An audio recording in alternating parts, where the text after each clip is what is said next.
Noong unang mapansin ni Mara na wala na sa pako, sa tabi ng lumang kabinet ang susi ng aserong drawer ng ama niya. Hindi niya iyon inisip na simula ng kahit ano. Inisip lang niyang marahil natuto na ring mag-ingat si Rogelio sa mga resibo ng buwis, sa mumunting hawak na papeles na lagi nitong binibilang na parang doon humihinga ang bahay nila sa San Rafael, Bulacan.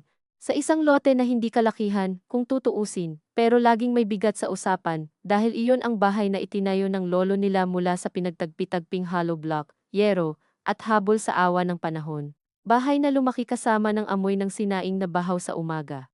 Patak ng tubig sa may likod tuwing tag-ulan, at pagdududa ng mga anak sa isa't isa tuwing may bahagyang pag-alog sa mga bagay na dapat nananatiling pare-pareho. Pero sumunod na mga araw, kahit hindi niya gustong maging mapagmasid, hindi niya napigilan, ang susi ay nasa bulsa na lagi ng ama niya, kasama ng panyo at maliit na supot ng gamot sa presyon. Ang ina niyang si Elvira, na dati walang pakialam kung sino ang sumilip sa drawer basta maibalik ng maayos ang mga sobre, ay nagsimula ring isara ang bintana ng kwarto tuwing hapon, kahit mainit, kahit nakakulong ang init na parang tampo, at ang bunso nilang si Joel, na nakikitira pa rin sa bahay kasama ang asawa nitong si Rina, at ang dalawang batang laging may tsinelas na hindi magkapareho, ay biglang naging masunurin sa ama niya sa paraan na hindi nakaaaliw. Sa paraan ng isang taong maingat ng tumapak dahil may hinihintay na ibagsak ang langit o may inaasahang mapupunta sa kanya ang bubong. Kapag bumigay na ito, si Mara, bilang panganay na anak na matagal nang nakatira sa kabilang bayan at umuuwi lang kada Sabado para dalhan ng mga maintenance ang mga magulang at i-check ang bayad sa amilyar, ay sanay nang sabihing hindi lahat ng pagbabago ay masama. Ngunit may mga pagbabago kasing napakaliit kaya lalo silang delikado, tulad ng paglipat ng susi sa bulsa, dahil wala kang karapatang magtanong at wala ring sapat na dahilan para huwag mapaisip. Hindi naman bago sa kanila ang usapang mana, kahit buhay pa ang mga magulang. Sa totoo lang, sa maraming pamilyang kilala ni Mara sa barangay, mas maingay pa ang hatian habang humihinga pa ang mga may-ari kaysa kapag nakahiga na sa punerarya ang bangkay. Dahil habang may boses pa ang ama at ina, may pag-asang maimpluwensyahan, masuyo, mapilit, mahila sa awa, o maigapos sa hiya. Matagal nang may ganitong hanging umiikot sa pamilya nila, mahina lang, pahapyaw sa umpisa. Lumalabas sa anyo ng biro kapag may handaan, sa akin ang harapan ha, para may pwesto ang tricycle. O kaya naman sa anyo ng pag-aalala na kunwari praktikal. Dapat maayos na ang titulo habang malakas pa kayo, ang hirap sa registry, ang daming lakad pero nitong huling 2 taon, mula nang bumalik si Joel sa poder ng mga magulang matapos mabigo ang pinasok nitong hardware supply, kasama ang kaibigan, at mula nang mas tumagal si Diego sa Cebu, kaysa sa planong ilang buwan lang, nagkaroon ng laman ang mga biro at ngumipin ang mga praktikal na payo. Si Diego ang pangalawa, tahimik noong bata pero lalong tumahimik ng tumanda, iyong tipong marunong umabsent sa gulo sa paraang siya pa rin ang mukhang api sa dulo. May trabaho siya sa forwarding company. Umuuwi lamang kapag may okasyon, at lagi niyang ipinapaalala na kahit malayo siya ay nagpapadala pa rin siya noong panahong si Joel ay pabigat, kahit walang nagsabi ng diretsahan na pabigat nga ito. Si Joel naman ang anak na naiwan, ang anak na nakakita sa araw-araw na paglambot ng mga tuhod ng ama, sa paghikbi ng kisame kapag may malakas na ulan, sa pagnipis ng buhok ng ina sa tuktok, at dahil siya ang naroon, nakabuo siya ng paniniwalang may katumbas dapat ang pananatili, kahit walang malinaw na kasunduan na ang pag-aalaga ay may presyo sa lupa. Hindi naman malupit si Joel, iyon ang palaging gustong aminin ni Mara sa sarili tuwing nakakaramdam siya ng pagkairita. Marami ring gabi na nakita niyang ito ang bumabangon para buksan ang gate sa tatay niyang inaatake ng kabag. Ito ang nagbubuhat ng sako ng bigas. Ito ang nagdadala kay Elvira sa health center kapag namamaga ang paa. At sa ganoong mga sandali, nakakahiyaring isipin kaagad na ang kabutihan ay may buntot na interes. Pero may ilang tingin si Rina sa bakuran. Sa gilid ng lote na may 3 puno ng bayabas at isang bakanting espasyo, kung saan minsan nang nagbiro itong, pwede na tayong magpatayo rito pag inayos na hindi makalimutan ni Mara, dahil hindi iyon biro ng isang taong dumadaan lang. Biro iyon ng isang taong minsan, nang inikot sa isip ang sukat ng lupa, ang pwesto ng posibleng pader, ang distansya ng kusina sa posibleng bagong sala. Nagsimula ang talagang pagbigat sa isang linggo ng hapon nang ihain ni Elvira ang ginataang langka at pritong galunggong sa mahabang mesa, at naroon si Diego na umuwi para sa binyag ng anak ng kumpare ngunit sumingit muna sa bahay. Naroon si Joel at si Rina, naroon si Mara na may dalang brown envelope ng resibo ng amilyar, At naroon si Rogelio na tila pagod pero formal ang upo. Hawak-hawak pa rin ang baso ng maligamgam na tubig na ipinagbawal sa kaniya ng doktor. Pero hindi niya sinusunod. Karaniwan, si Elvira ang nag-uumpisa ng usapan para mabawasan ang katahimikan presyo ng sibuyas, kapitbahay na nagpapagawa. Apo ng kumare na nabuntis ngunit ng araw na iyon ay si Joel ang unang bumitaw, halos maingat pa ang tinig, na para bang matagal nang isinasanay sa loob ng bibig. Ma, sabi niya, hindi tumitingin agad sa mga kapatid niya, habang maayos pa kayo, baka pwedeng ayusin na rin nating iyong papeles para wala ng problema sa huli. Walang sumagot agad. Hindi iyon bagong ideya, pero iba ang bigat kapag sa harap ng lahat sinasabi, sa oras ng pagkain, sa pagitan ng paksiw at kanin. Si Mara ang unang ngumiti, iyong ngiting ginagamit niya sa barangay office, kapag may gustong magsingit ng forms nang wala sa oras. Anong papeles? Tanong niya, kahit alam niya, sumingit si Rina, masyadong mabilis. Iyon pong titulo, saka kung paano hahatiin in case lang, para malinaw. Napatingin si Diego sa plato niya. Si Rogelio ay naglagay ng kaunting toyo sa isda niya bago nagsalita, tila mas mahalaga ang eksaktong dami ng patak kaysa sa usapan. Buhay pa kami, sabi niya. Hindi iyon malakas, pero sapat na para tumigil ang kutsara ni Elvira sa paghahati ng langka. Oo naman po, mabilis na sagot ni Joel, kaya nga habang kayo pa ang magdedesisyon, para walang away. Ang salitang away ay parang sinadyang ipasok upang ang sino mang kukontra ay magmukhang naghahanap ng gulo. Napansin iyon ni Mara at nakaramdam siya ng manipis na init sa batok, pero hindi siya nagsalita agad. Si Diego, na laging parang may isang paa palabas ng anumang komprontasyon, ang mahina ngunit malinaw na nagtanong, may nangyayari ba? Bakit bigla? Hindi sumagot si Joel ng diretsyo. Sa halip, nagsimulang magkwento tungkol sa kakilala sa kabilang sitio na nagkapatayan ang magkakapatid dahil walang malinaw na hatian, tungkol sa hirap sa korte, sa gastos sa abogado. Salamat na hindi na naaayos, habang nagsasalita siya, may mga bahagi na totoo, at may mga bahagi na tila inuulit lang mula sa mga kwentong narinig sa tindahan. Pero hindi iyon ang mahalaga kay Mara. Ang mahalaga ay iyong tono ng isang taong matagal nang nakarating sa dulo ng argumento, at ngayon ay naglalatag na lamang ng mga baitang para sundan siya ng iba. Nang sa wakas ay nagsalita si Elvira, hindi niya diretsyong sinang-ayunan ang anak ngunit hindi rin niya tinutulan. Hindi masamang pag-usapan, sabi niya, nakatingin sa pinggan ni Rogelio at hindi sa mukha ni Numan para nga alam ang gusto ng tatay ninyo. Doong unang naramdaman ni Mara na may nauna ng usapan na wala siya. Hindi malaking revelasyon iyon, likas lang na mas marami nang naririnig si Joel dahil nandoon siya. Ngunit iba ang pakiramdam ng makitang ang ina mong ilang dekadang nagtabi ng bawat mahalagang papel sa iisang drawer na alam ng lahat, ay biglang nagsasalita na parang may lihim ng mapa na hindi mo nakita. Kung pag-uusapan, maingat na sabi ni Mara, dapat malinaw lahat, hindi iyong dahil lang may nakikitira rito ay parang may automatic na karapatan na mas malaki. Tahimik si Rina pero humigpit ang panga. Si Joel ang sumagot, hindi agad galit ngunit may sugat na sa boses. Wala namang nagsasabing automatic, pero hindi rin pwedeng pantay-pantay lang sa papel kung hindi naman pantay ang naging tulong. Iyon ang unang malaking bato, at pagkatapos nitong bumagsak, tila lahat ay naghintay kung sino ang dudurugin. Maaaring sabihin ni Mara na matagal na niyang inaasahan ang linyang iyon, ngunit hindi pa rin siya handa sa paraan ng pagkakasabi, walang sigaw, walang yabang, kundi parang simpleng arithmetic lamang. Mas mahirap tutulan ang mga bagay na ipinapresentang parang normal. Anong tulong ang binibilang mo? Tanong niya. At alam niyang delikado iyon, dahil ang mga tanong minsan ay hindi naghahanap ng sagot kundi ng pagkakataong may masabi ang tao na hindi na mababawi. Iyong nandito kami, sabi ni Joel. Iyong may nag-aalaga araw-araw. Iyong hindi kayo ang laging tumatakbo pag may kailangan si Mama at Pa. Hindi naman kasinungalingan. At marahil iyon ang dahilan kung bakit nakakakilabot ang usapan, dahil hindi ito umiikot sa halatang masama, kundi sa mga totoo na bahagyang iniikot hanggang mag-iba ang timbang. Si Diego ang napabuntong hininga, akala ko ba usaping papeles, bakit parang singilan na? Hindi singilan, sabi ni Rina sa unang pagkakataon, at ang tinig niya ay manipis ngunit matalim, pagkilala lang sa realidad. Doon na huminto si Elvira sa pagkain at nagsabing tama na muna, kumain muna sila, pero ang pinsalang nagagawa ng ganoong mga usapan ay hindi nasusukat sa tagal. Minsan isang pangungusap lang ang sapat para mabago ang paraan ng pag-upo mo sa dati mong bahay. Buong hapong iyon, si Mara ay hindi nagtaas ng boses, Nakangiti pa nga siya ng kaunti nang magligpit ng pinggan. Tumulong siyang mag-ayos sa kusina, tinanong ang ina kung sapat na ba ang gamot, pinakain ang mga batang apo ng saging na saba.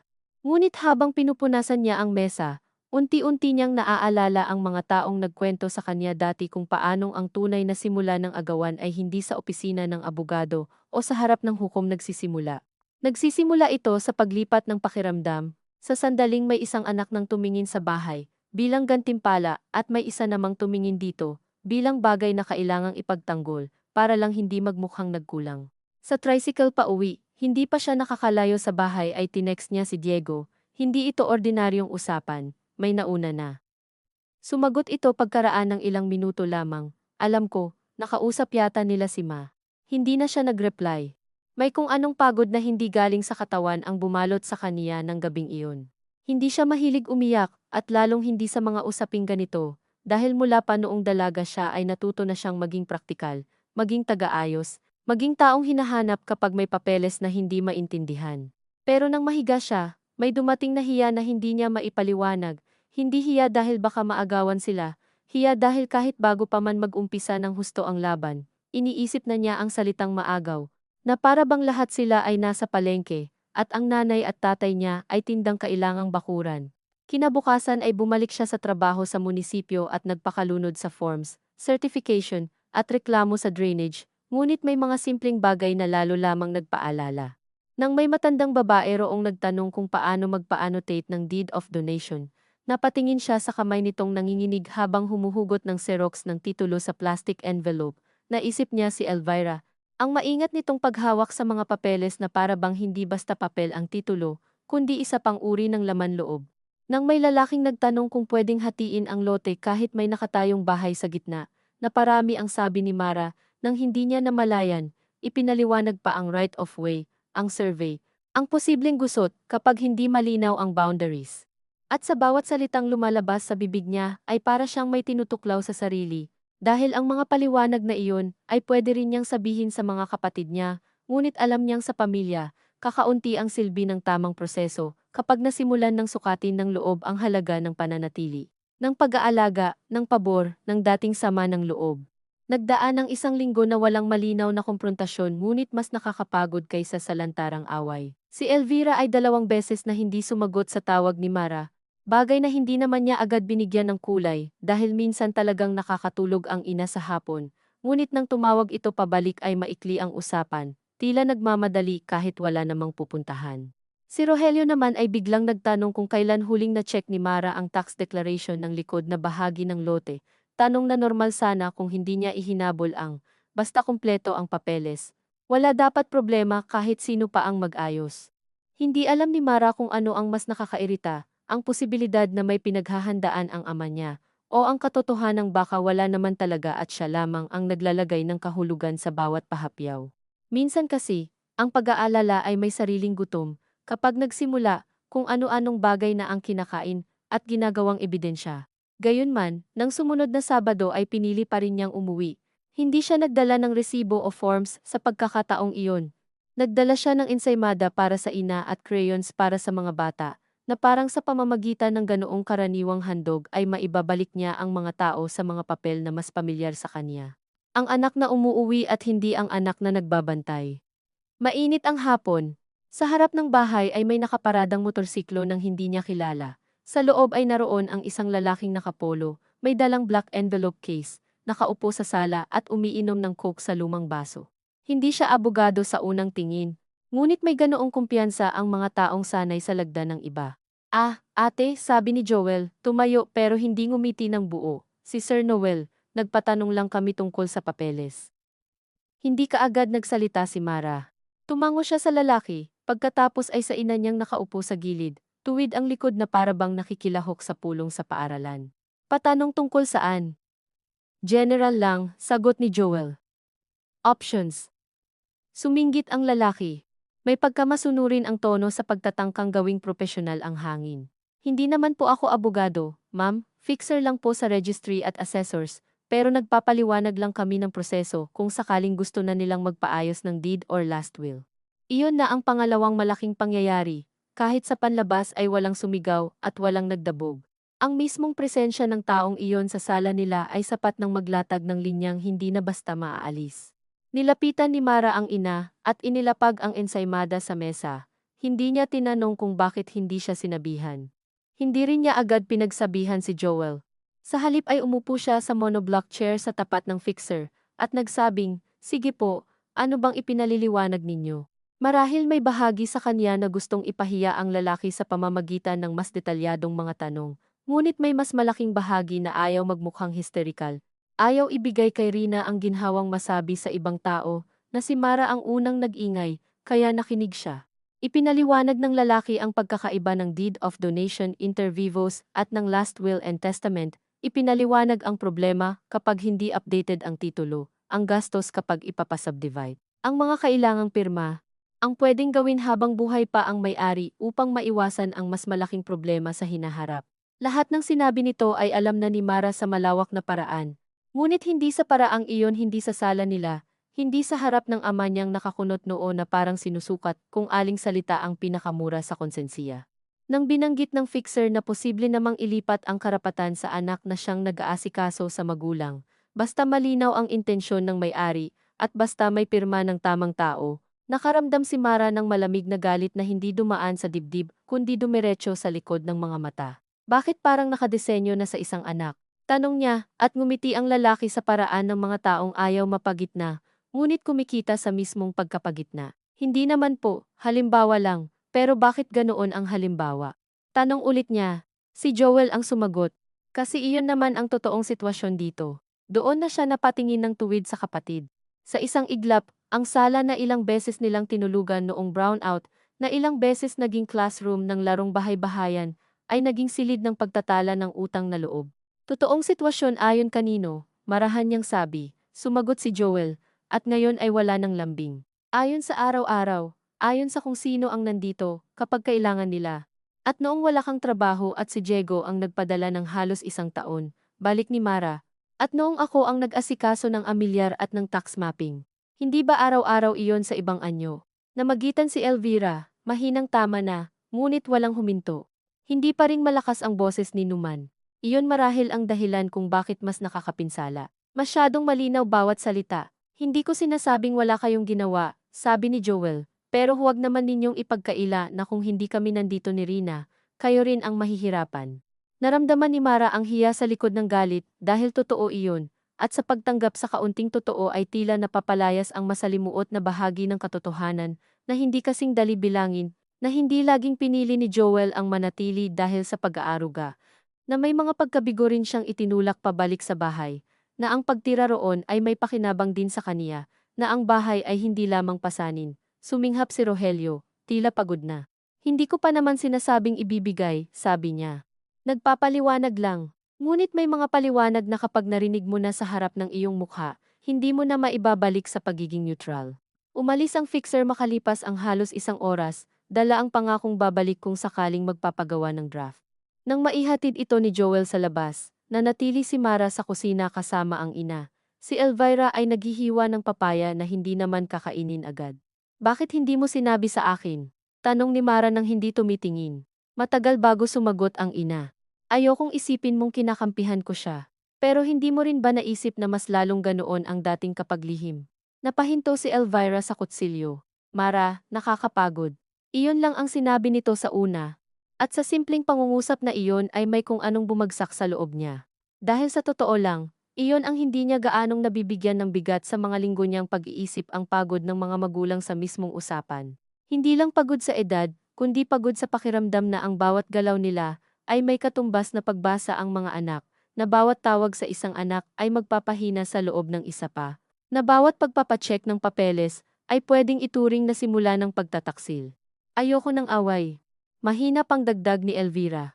Kaya nga dapat malinaw, sabi ni Mara, ngunit habang binibigkas niya iyon ay naramdaman niyang hindi sapat ang linaw sa mga problemang nagsisimula sa damdamin at hindi sa sukatan. Minsan, sabi ni Elvira, at ngayon ay sakalang tumingin sa kanya, ang gusto lang naming tatay mo ay may maiiwan sa amin na tahimik ang bahay habang buhay pa kami. Hindi na nakasagot si Mara agad. Naiintindihan niya ang punto. Ngunit may kirot dahil ang tahimik na hinahanap ng ina ay parang hinihinging kapalit ng katahimikan ng mga anak. Sa bakuran, naririnig niya ang boses ni Rina na pinapapasok ang mga bata. Naroon na naman ang pangkaraniwang buhay, sumisigaw na bata, kumukulong tubig sa takuri, tumatahol na aso sa tapat, at sa gitna noon, hindi mawari ni Mara kung paano nangyari na ang bahay na pinakamadali niyang puntahan sa buong buhay niya, ang siya ring unti-unting nagiging lugar kung saan kailangan na niyang maghanda bago humakbang. Nang makaalis siya ng gabing iyon, tumawag si Diego. Hindi siya nagkwento ng buo, sinabi lang niyang may fixer na pumunta, at sandaling tumahimik ang kapatid bago nagsabi ng, "Alam mo bang hinanap ako ni Papa last week, para tanungin kung may kopya pa ako ng birth certificate." Napakunot noo si Mara, "Bakit sa iyo?" "Ewan." Tapos tinanong kung nasaan iyong lumang baul ni Lola sa bodega. Sa unang dinig, walang kinalaman. Ngunit sa pamilyang matagal nang nabubuhay sa mga papel na nakatupi sa maling mga sobre, at sa mga bagay na may nakasinggit na dokumentong hindi hinahanap hanggang biglang kailanganin, sapat iyon para kumirot ang kutob. "May hinahanap sila," sabi ni Mara.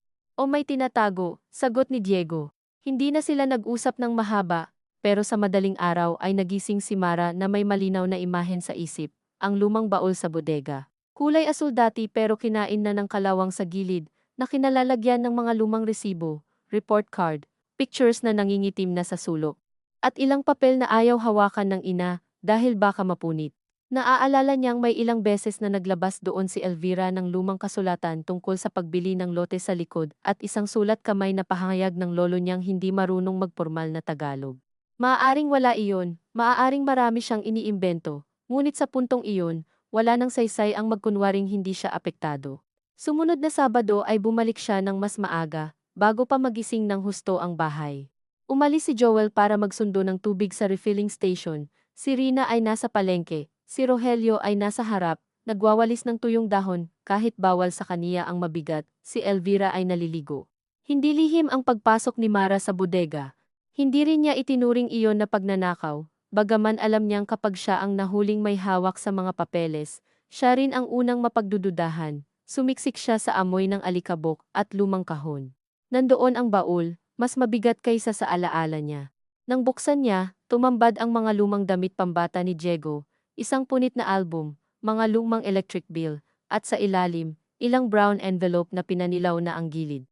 Pinakamataas ang tibok ng dibdib niya, hindi nang makakita siya ng titulo, kundi nang makakita siya ng isang sulat kamay na sobre na may pangalan ng ama niya, nakasulat sa mas maayos na sulat kaysa kay Rogelio. "Para kay Rogelio at sa mga bata, kung sakaling kailanganin ninyong ayusin ang hati." Hindi iyon testamento sa legal na anyo, hindi man notarized, hindi malinaw kung kailan ginawa, ngunit kilala niya ang sulat ng lolo nilang si Isko, at kilala niya ang paraan nitong magsulat ng hati, na tila laging may diin sa ikalawang kurba ng T. May kasunod pang ilang papel, lumang tax declaration, xerox ng deed of sale, at isang mas bagong folder na may listahan ng mga kailangang kunin para sa pagpapalipat o paghahati. Nang sandaling iyon, hindi pa binuksan ni Mara ang sulat. Hawak lamang niya ito at may pumasok na panibagong uri ng sakit, hindi dahil may natagpuan siya, kundi dahil totoo ngang may bahagi ng bahay na hindi na para sa lahat kahit dati ay bukas iyon sa alaala nilang magkakapatid. Hindi niya alam kung ang sulat ba ay matagal nang naroon at walang may lakas ng loob buksan, o kamakailan lamang ibinalik matapos makita ng ama niya. Pareho iyong masama sa magkaibang paraan. Narinig niya ang tsinelas ni Elvira sa likod kaya mabilis niyang isinara ang baul ngunit hindi na naisuksok ng maayos ang sobre. Nagkatinginan sila ng ina sa makipot na liwanag ng bodega, walang sumigaw, tumingin lang si Elvira sa hawak niyang papel, pagkatapos sa mukha niya, at sa pagitan ng dalawang tinging iyon ay naunawaan ni Mara na hindi na maibabalik ang mga linggong nagdaan sa pagiging inosente. "Kaya mo palang maghalungkat," sabi ni Elvira, hindi galit, mas parang pagod na pagtatala ng nangyari. Nahiya si Mara sa unang pagkakataon ng buong buo. "Ayokong maunahan ng kasinungalingan," sagot niya. "At sa tingin mo ba kasinungalingan ang hindi agad pagsabi?" Tanong ng ina. Hindi siya sumagot. Maraming beses nang ginamit ni Mara sa ibang tao ang katwirang may mga bagay na hindi kailangang sabihin agad hanggat hindi sigurado. Ngayon, nang ibinalik iyon sa kanya, hindi niya mapanghawakan.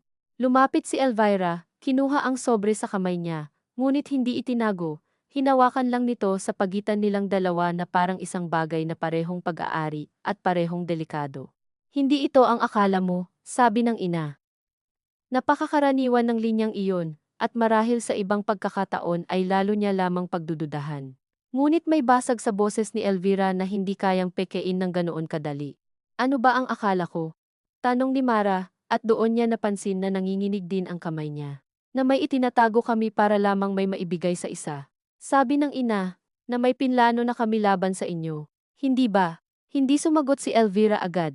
Sa halip ay hinaplos nito ang sobre na tila mismong papel ang kailangang patahanin. Matagal na itong narito, hindi namin binuksan ng tatay mo noong una, dahil ayokong magsimula ng kung ano. Tapos nang hanapin niya ulit, saka kami natakot kung ano ang nilalaman. Hindi dahil may gusto kaming itago. Dahil alam naming kahit anong laman nito, may masasaktan. Sa labas, may humintong tricycle, malamang si Rina. Mabilis na lumingon si Elvira sa pinto ng bodega, saka sa kanya. Hindi pa ito oras para mag-usap ng malakas, sabi nito. Maraming pwedeng isagot si Mara roon. Pwede niyang sabihin kailan pa magiging oras. Pwede niyang sabihin habang pinipili ng mga magulang niya ang katahimikan, may ibang tao nang gumagawa ng draft. Pwede niyang sabihin na ang pananahimik din ay uri ng pagpili, ngunit may kung anong pagkapagod na kahawig ng sinabi ng ina noong nakaraang linggo ang humawak sa lalamunan niya. Kaya ang nagawa lang niya ay tumango ng hindi buo, iyong tango ng isang taong hindi pumapayag, pero wala ring lakas pang humarang. Nang hapon ding iyon, habang nagkakape sila sa kusina, at pinipilit ang normal na usapan tungkol sa tuition ng anak ni Joel at sa pagtaas ng singil sa kuryente, napansin ni Mara na si Rogelio ay ilang beses tumingin sa kanya, na parang alam nitong may nabago na. Hindi rin nagsalita ang ama, si Joel naman ay masyadong magaan ang kilos, at lalong doon na halata ni Mara ang tensyon. Dahil ang sobrang gaan ay madala sa mga taong may nararamdamang bagyo, pero nagdedesisyong lampasan iyon sa pamamagitan ng pagngiti. Bago siya umalis, narinig niyang sinabihan ni Rogelio si Elvira sa silid nila, hindi alam na naririnig siya mula sa may pintuan, hindi na natin mapapahaba pa. Tahimik ang sagot ng ina, hindi niya naaninag ang salita, ngunit sapat na ang himig para malaman niyang walang madali sa anumang susunod. Umuwi si Mara dala ang bigat ng hindi pa nabubuksang sulat, at nang kaalamang ang tunay na pinsala ay wala pa marahil sa laman noon, kundi sa paraan ng paghihintay nilang lahat dito. Sa paraan ng bawat isa ay mayroon ng bersyon ng katarungan na handang ipagtanggol at bersyon ng sarili na handang paniwala ang mas tama, mas nagtiis, mas may karapatan, at habang tumatakbo ang bus sa madilim na kalsada, naisip niya na may mga pamilyang hindi naman agad nasisira dahil sa isang pirma o isang hati, kundi dahil sa mahabang panahon ng tahimik na pag-aayos ng loob, habang inuunahan ang isa't isa sa kung anong sakit ang handang ibigay at tanggapin. At nang marating niya ang terminal ay hindi pa rin niya alam kung sa susunod na pag-uwi niya ay ang sulat ba ang bubuksan nila o ang isa't isa. Kinabukasan ay hindi muna umuwi si Mara sa bahay ng mga magulang niya kahit araw ng linggo, at wala naman siyang pasok, nanatili siya sa maliit niyang inuupahang apartment sa may sentro. Pinakuluan ang tubig para sa kape, na ilang ulit na niyang pinainit dahil hindi niya matapos-tapos, at hinayaan ang umagang dumaan sa tunog ng mga tricycle sa labas, at sa paulit-ulit na pagtingin niya sa telepono na para bang may isang mensaheng darating na kayang baguhin ang hugis ng problema, kung tama ang pagkakasulat. Walang dumating mula sa mga magulang niya. Si Diego lamang ang nagpadala ng maikling tanong, "Kumusta ka?" At sinagot niya ng isa pa ring bahay.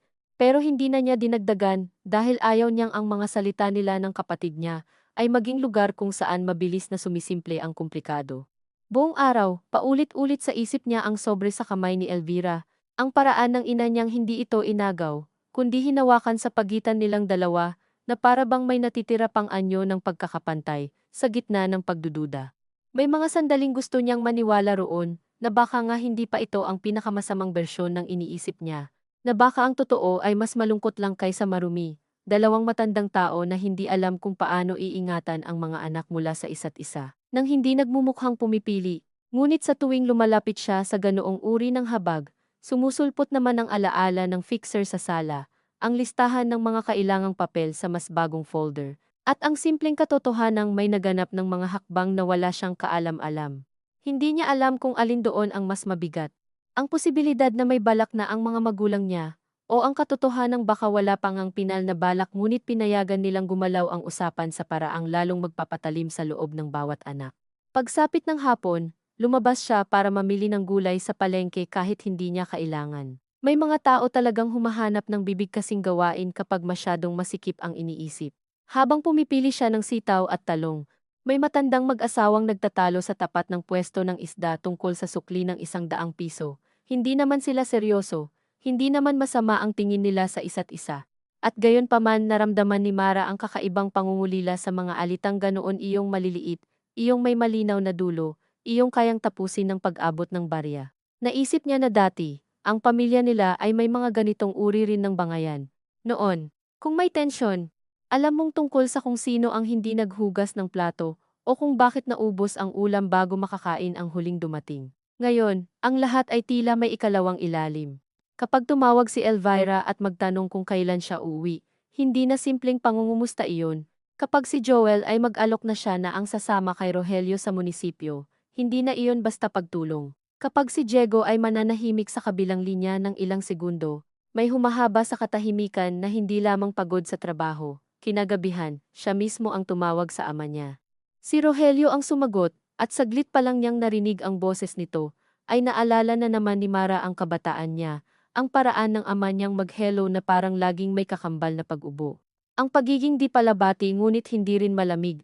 Iyong uri ng lalaki na magbibigay ng mangga sa anak nang hindi magtatanong kung kumusta ang araw nito, at sa loob ng ilang dekada ay aakalain ng anak na hindi iyon lambing dahil hindi naman niya natutunang tawagin iyon sa ganoong pangalan. Pa, sabi ni Mara, kailan niyo balak buksan iyong sulat? Mahabang katahimikan ang sumunod, akala pa nga niya naputol ang linya. Hindi ko alam, sagot ni Rogelio sa wakas. Bakit? Dahil hindi pwedeng nakabitin lang. Marami namang nakabitin sa pamilya, sabi nito, at may kakaibang lambot sa pagkakasabi na mas nakakagalit kaysa kung naging defensive sana siya. Hindi lahat kailangang putulin agad. Pero may mga bagay na habang pinapatagal, lalong sumasama. Napabuntong hininga ang ama niya. Mara, ang gusto ko lang naman sana ay huwag ninyong agawan ng ibig sabihin ang bawat galaw namin ng nanay mo. Hindi agad sumagot si Mara. Hindi dahil wala siyang maisip, kundi dahil napansin niyang may kirot sa salitang agawan na hindi niya inaasahan marinig mula sa ama niyang madalas umiwas sa tuwirang emosyon. Kung ganoon, sabi niya, pinipiling maging marahan, dahil alam niyang hindi niya kayang magalit ng lubos sa ama niya nang hindi rin nasusugatan ang sarili. Dapat hindi kayo gumagawa ng mga galaw na lihim. Hindi lihim ang gustong manahimik muna, sagot ni Rogelio. Lihim iyon kung may isang anak ng may alam at ang iba wala, balik niya. Sa kabilang dulo, narinig niyang may bahagyang kaluskos, marahil si Elvira na papalapit. Akala mo ba si Joel ang may alam? Tanong ni Rogelio, at ngayon ay tila may unang tunay na gilid ang boses. Hindi ba? Akala lang ninyo iyan dahil siya ang nandito, hindi na ituloy ni Mara ang susunod niyang sasabihin. May kung anong maliit na bitak sa loob niya nang marinig iyon, hindi dahil pinawalang sala ng ama niya si Joel, kundi dahil sa paraan ng pagsabi nito parang may itinatama. Parang may bahagi ng kwento na hindi pa niya hawak, at ang bahaging iyon ay sapat na para guluhin muli ang lahat ng pagkakaayos niya ng mga hinala. Bago pa siya makapagtanong, inabot na raw ni Elvira ang telepono at ang sinabi lamang ay, umuwi ka sa Martes, wala si Rina niyan, pag-usapan natin. Pagkababa niya ng tawag, mas hindi siya mapalagay. Hindi niya mawari kung bakit ang kawalan ni Rina ang ginawang kondisyon ng ina niya. Maaaring simpleng pagnanais lamang iyon na mabawasan ang ingay. Ngunit posible ring higit pa roon. Sa mga pamilyang hindi marunong magsabi ng buo, ang pagbanggit kung sino ang wala ay madalas kasing halaga ng pagbanggit kung sino ang naroon. Dumating ang Martes na dala ang manipis na ambon at amoy ng basang semento. Nagpaalam si Mara ng maaga sa opisina at bumiyahe pa uwi sa bahay ng mga magulang niya, na parang papunta siya sa isang lugar na dati nakapaloob sa katawan niya, ngunit ngayoy kailangan pang aralin muli ang daan. Sa bahay, naroon si Rogelio sa harap. Inaayos ang sirang kawad ng bakod na matagal nang dapat pinalitan. Wala nga si Rina at ang mga bata, sinabi ni Joel na nasa nanay nito sa kabilang barangay dahil may lagnat ang bunso, at sa unay na padulas na naman sa isip ni Mara ang hinalang sinadya ang timing. Ngunit agad niya ring iyong sinaway sa sarili dahil napapagod na siyang ang lahat ay kailangang may estratehiya. Minsan may batang talagang nilalagnat, minsan hindi umiikot ang mundo sa mana. Sa loob ng bahay ay nakahanda na ang merienda, tinapay na may palamang niyog at mainit na tsaa. Hindi nagtagal, dumating din si Diego, pawisan galing bus at may dalang eco bag na may laman daw na danggit mula Cebu. Hindi nakatingin si Joel sa kaniya ng buong buo nang magmano ito sa mga magulang nila. Si Diego naman ay nagbigay ng alanganing ngiti na waring kinikilala ang kakaibang pormalidad ng pagtitipong ito. Wala si Rina, ngunit sapat na ang 4 na anak at 2 magulang para maging masikip pa rin ang sala, lalo na kapag may bagay na ayaw lumabas, ngunit nasa gitna ng mesa. Ang sobre ay hindi agad inilabas. Nauna pang nag-usap tungkol sa bunso ni Joel, sa pagtaas ng bayad sa tubig, sa pagkakasira ng lumang bentilador sa kwarto. Iyon ang mga sandaling pinaka-nakakapagod kay Mara, hindi ang mismong tensyon, kundi ang mahabang palibot dito. Ang tila sama-samang pagpapanggap na kaya pang ibalik ang usapan sa dating daloy kung sapat lang ang sipag sa pagbanggit ng karaniwang bagay. Sa wakas, si Elvira rin ang kumuha sa aparador ng lumang supot kung saan nakalagay ang sobre at ilang kasamang papel. Inilapag niya iyon sa mesa ng hindi seremonyoso, ngunit wala ni isa sa kanila ang hindi nakatingin. Hindi natin ito bubuksan para mag-away, sabi niya, at halos gusto nang ngumiti ni Mara sa pagkapait dahil parang pagsasabing hindi sila kakain para mabusog. Gayunman, walang tumutol, si Rogelio ang pumutol sa gilid ng sobre gamit ang kuko niya. Naisip ni Mara, sa kabila ng lahat, na pareho pa rin ang mga kamay ng ama niya magaspang, bahagyang nanginginig, ngunit may tiyak na paraan ng paghawak sa papel na parang hindi ito dokumento, kundi bagay na may paghinga. Isang sulat kamay na 3 pahina ang lumabas, kupas ang tinta ngunit mababasa pa.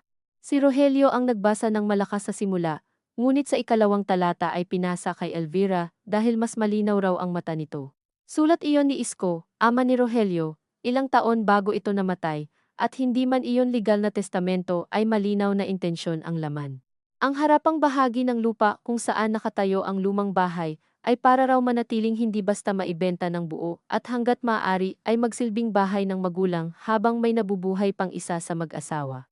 Ang likod na bahagi ng lote ay maaari raw ipagamit o ipatayo sa anak na maiiwan upang mag-alaga kung iyon ang magiging pangangailangan, at kapag dumating ang panahon ng hatian matapos ang buhay ng mag-asawa. Kailangang kilalanin ang lahat ng anak ni Rogelio, maging yaong hindi ninyo kasama sa bahay, at yaong galing sa dating pagkakamali. Iyon ang eksaktong linyang nagpabigat sa hangin. Dahil bagaman hindi na bago kay Mara ang alingas-ngas tungkol sa isang anak sa unang pagkadalaga ni Rogelio, iyon ang unang beses na narinig niya itong formal, na sumulpot sa loob ng papel, mula sa nakaraang henerasyon. Walang nagsalita agad, matapos basahin iyon. Kahit si Joel, na kanina'y tila nakahanda sa kung anong depensa, ay napakurap lamang at napatingin sa ama nilang hindi makatingin pabalik. Naalala ni Mara ang ilang bulong ng mga tiyahin noong bata pa sila, mga pangungusap na pinuputol kapag pumapasok siya sa kusina, mga pangalan na minsang nabanggit tapos hindi na sinundan. Hindi niya kailanman tinutulan ng husto ang mga kwentong iyon, dahil sa totoo lang ay wala siyang gustong malaman noon. Marami na silang kailangang pagkasyahin sa isang bahay, para magdagdag pa ng isa pang sugat. Ngunit ngayong nakasalalay ang salita ng lahat ng anak, sa gitna ng mesa, biglang nagkaroon ng laman ang mga dating bulong. Si Diego ang unang nagsalita, mahina ngunit tuwid. May iba pa ba tayong kapatid? Tumingin si Elvira kay Rogelio. Hindi iyon tinging puno ng sorpresa. Hindi rin lubos na tahimik, para iyong matagal ng pagod na tanong, na muli lamang inayos ang upo. Noong binata pa ako, sabi ni Rogelio, at parang hinuhugot ang bawat salita mula sa malalim at makitid na balon, may nabuntis ako sa Pampanga. Hindi naging kami. Nagpakasal siya sa iba. Isang beses ko lang nakita ang bata. Si Joel ang napatawa ng maikli, hindi dahil nakakatawa kundi dahil may mga tao talagang napapailing sa maling tunog kapag masyadong siksik ang nararamdaman. At ngayon lang namin maririnig ito, tanong niya, hindi ko rin sigurado noon kung akin, sabi ni Rogelio, tapos lumipas na ang taon. Pero alam ni Lolo, sabi ni Diego. Mukhang oo, sagot ni Rogelio. Walang sinisigaw si Elvira. Tahimik lamang siyang nakaupo at nakahawak sa dulo ng mesa, si Mara ang nakatingin sa kaniya, hindi sa ama nila, dahil mas nakakasugat minsan ang anyo ng pagtitiis kaysa ng pag-amin. Hindi niya malaman kung ang mas nararamdaman niya ay galit sa itinago. Awa sa ina niyang marahil ay matagal nang alam ito, o pagkapahiya sa sarili dahil sa gitna ng lahat ng usapan sa lupa at papeles. May isang lumang kahihiyan palang hindi niya man lang naisip na baka patuloy na kasamang naninirahan sa bahay. Ngunit kahit ganoon kabigat ang revelasyong iyon, hindi pa rin ito sumabog sa paraang madaling matawag na drama. Sa halip, pumasok ito sa bawat isa na parang usok dahan-dahan. Hindi mo agad matukoy kung saan nanggagaling, ngunit maya-maya'y nasa damit, sa buhok, sa lalamunan na. Nasaan siya? Tanong ni Joel. Hindi ko alam, sagot ng ama nila. May mga taon na nagtanong ako sa kakilala. Tapos wala na. So ibig sabihin, sabi ni Diego, at ngayon ay mas maputla ang boses kaysa galit, may posibilidad na may hahabol na hindi nating kilala. Hindi ko sinasabing hahabol, sabi ni Rogelio, pero kung may karapatan siya. Balik ni Mara. Hindi niya iyon sinabing para magpasiklab. Lumabas lang iyon dahil sa biglang pagbuka ng mas malaking larawan sa isip niya. Lahat ng pinag-awayan nila nitong mga linggo ay tila may ibang sukatan na ngayon. Hindi lamang pala magkakapatid na kilala ng isa't isa ang tinutukoy ng mga papel, kundi pati isang puwang sa pamilya na hindi nabigyan ng pangalan, ngunit posibleng may sariling katahimikan, sariling buhay, sariling paraan ng hindi alam na kinakasangkutan siya sa usaping ito. Iyon ang kinatatakutan namin, sabi ni Elvira sa wakas. At saka lamang narinig ni Mara ang pagod sa boses ng ina, bilang isang bagay na may laman, hindi lang simpleng pag-ayaw sa gulo. Hindi dahil gusto naming ipagkait sa inyo, kundi dahil alam naming kapag lumabas ito, wala nang magiging simpleng hati.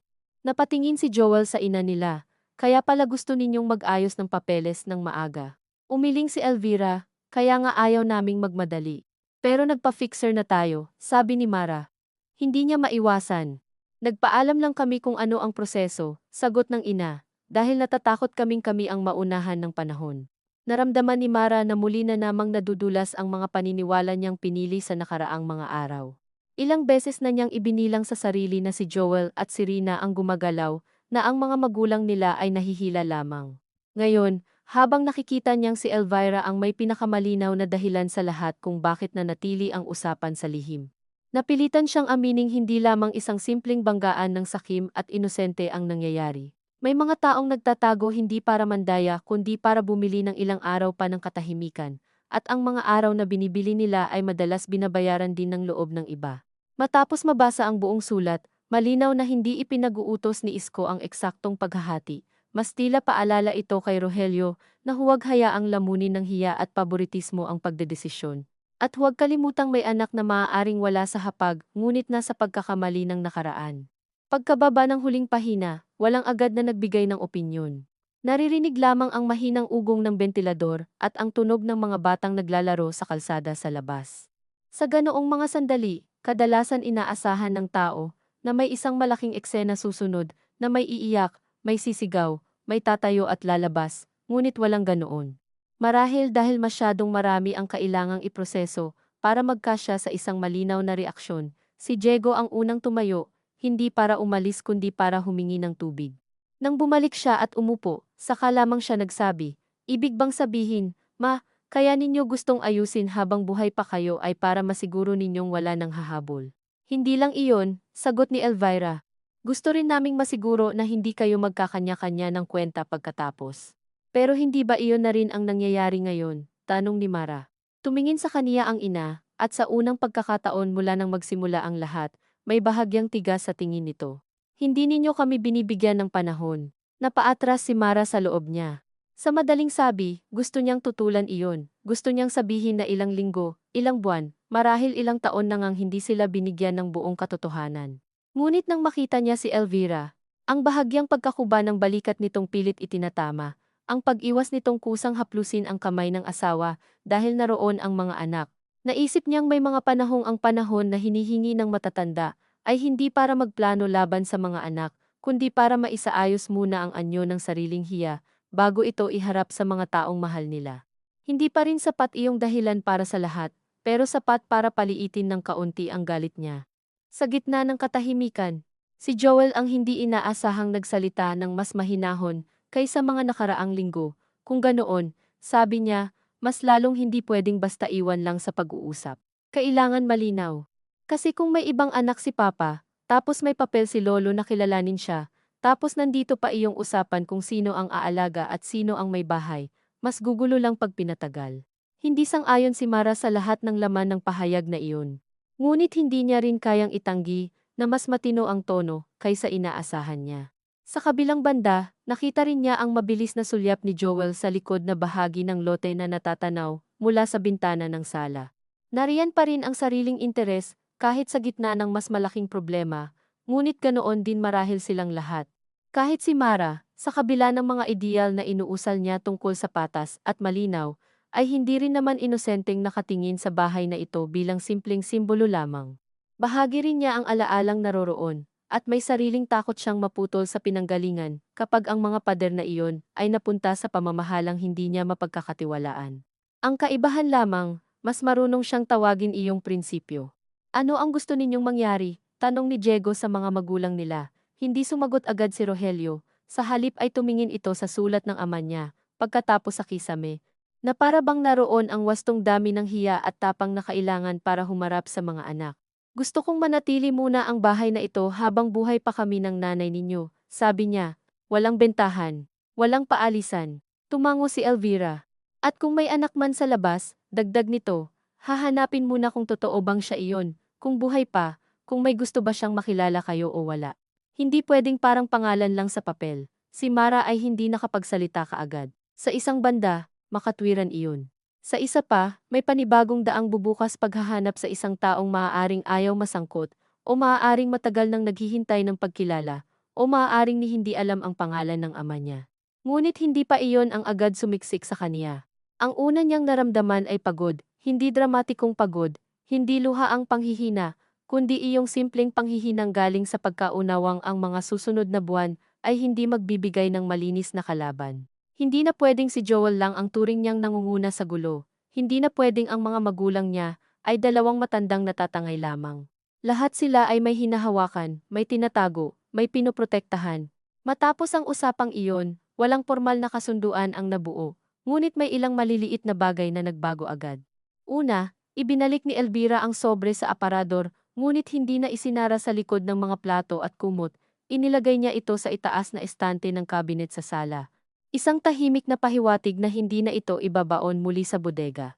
Ikalawa, si Diego ang nagkusang kumuha ng litrato ng sulat gamit ang telepono at pinadalhan silang magkakapatid ng kopya, kasama na rin ang mga lumang tax declaration. Hindi siya humingi ng pahintulot at wala ring tumutol. Ikatlo, nang maghahapunan na, si Joel ang unang nagtanong kay Mara kung gusto niya pa ng sabaw, at kahit simpleng tanong lang iyon ay nagtagal ng kaunti ang tingin nila sa isa't isa. Sapat para maramdaman ni Mara na may bago sa pagitan nila, hindi pagkakaayos, hindi lambot, ngunit pag-urong mula sa pinakapayak na bersyon ng isa't isa bilang kontrabida. Nakakairita rin iyong aminin, ngunit naroon.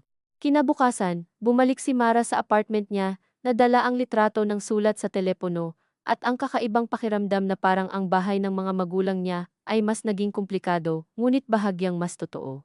2 araw siyang hindi tumawag.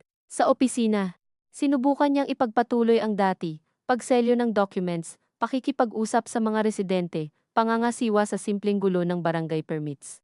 Ngunit habang lumilipas ang mga oras, dumarami ang mga maliliit na detalye ng pamilya nila na pumapasok sa kaniya, sa hindi inaasahang mga sandali. Nang may babaeng nag-file ng affidavit tungkol sa hindi kinikilalang anak ng yumao niyang kapatid, napigil siya saglit bago tanggapin ang papel. Nang may mag-inang nagtatalo sa waiting area tungkol sa kung sino ang dapat gumastos sa pagpapagawa ng bubong ng ancestral house, napalingon siya ng mas matagal kaysa kailangan. Ang mundo ay tila biglang puno ng bersyon ng iisang sugat. Isang gabi, tinawagan siya ni Diego, hindi tungkol sa hatian ang una nitong sinabi. Naalala mo ba noong bata tayo, sabi nito, yung may dumating na babae sa labas ng gate, tapos hindi pinapasok ni mama. Matagal bago sumagot si Mara. May mahina siyang alaala, parang eksena lamang na natakpan ng mas maraming taon, isang babaeng naka-cream na blouse, manipis, nakatayo sa labas, habang pinapauwi ng ina nila sa mahinang boses na hindi nila marinig ng buo. Oo, sabi niya. Akala ko nangungutang. Baka hindi, sagot ni Diego. Naalala ko kasi sinabi ni Papa noon, huwag dito. Hindi na nila iyon pinalawig. Ngunit matapos ibaba ang tawag, lalo lamang humigpit sa isip ni Mara ang pakiramdam na ang lihim sa pamilya nila ay hindi bagong biyak kundi lumang lamat na ngayon lang nasisinagan ng maayos. Dumaan ang isa pang linggo na walang malinaw na pasya.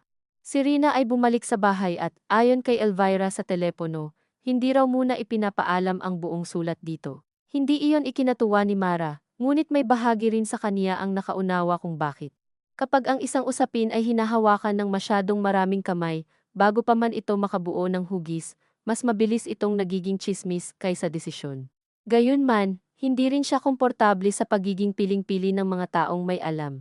Saan ba nag-uumpisa ang pag-iingat at saan ito nagiging panibagong pagtatangi? Wala siyang maayos na sagot.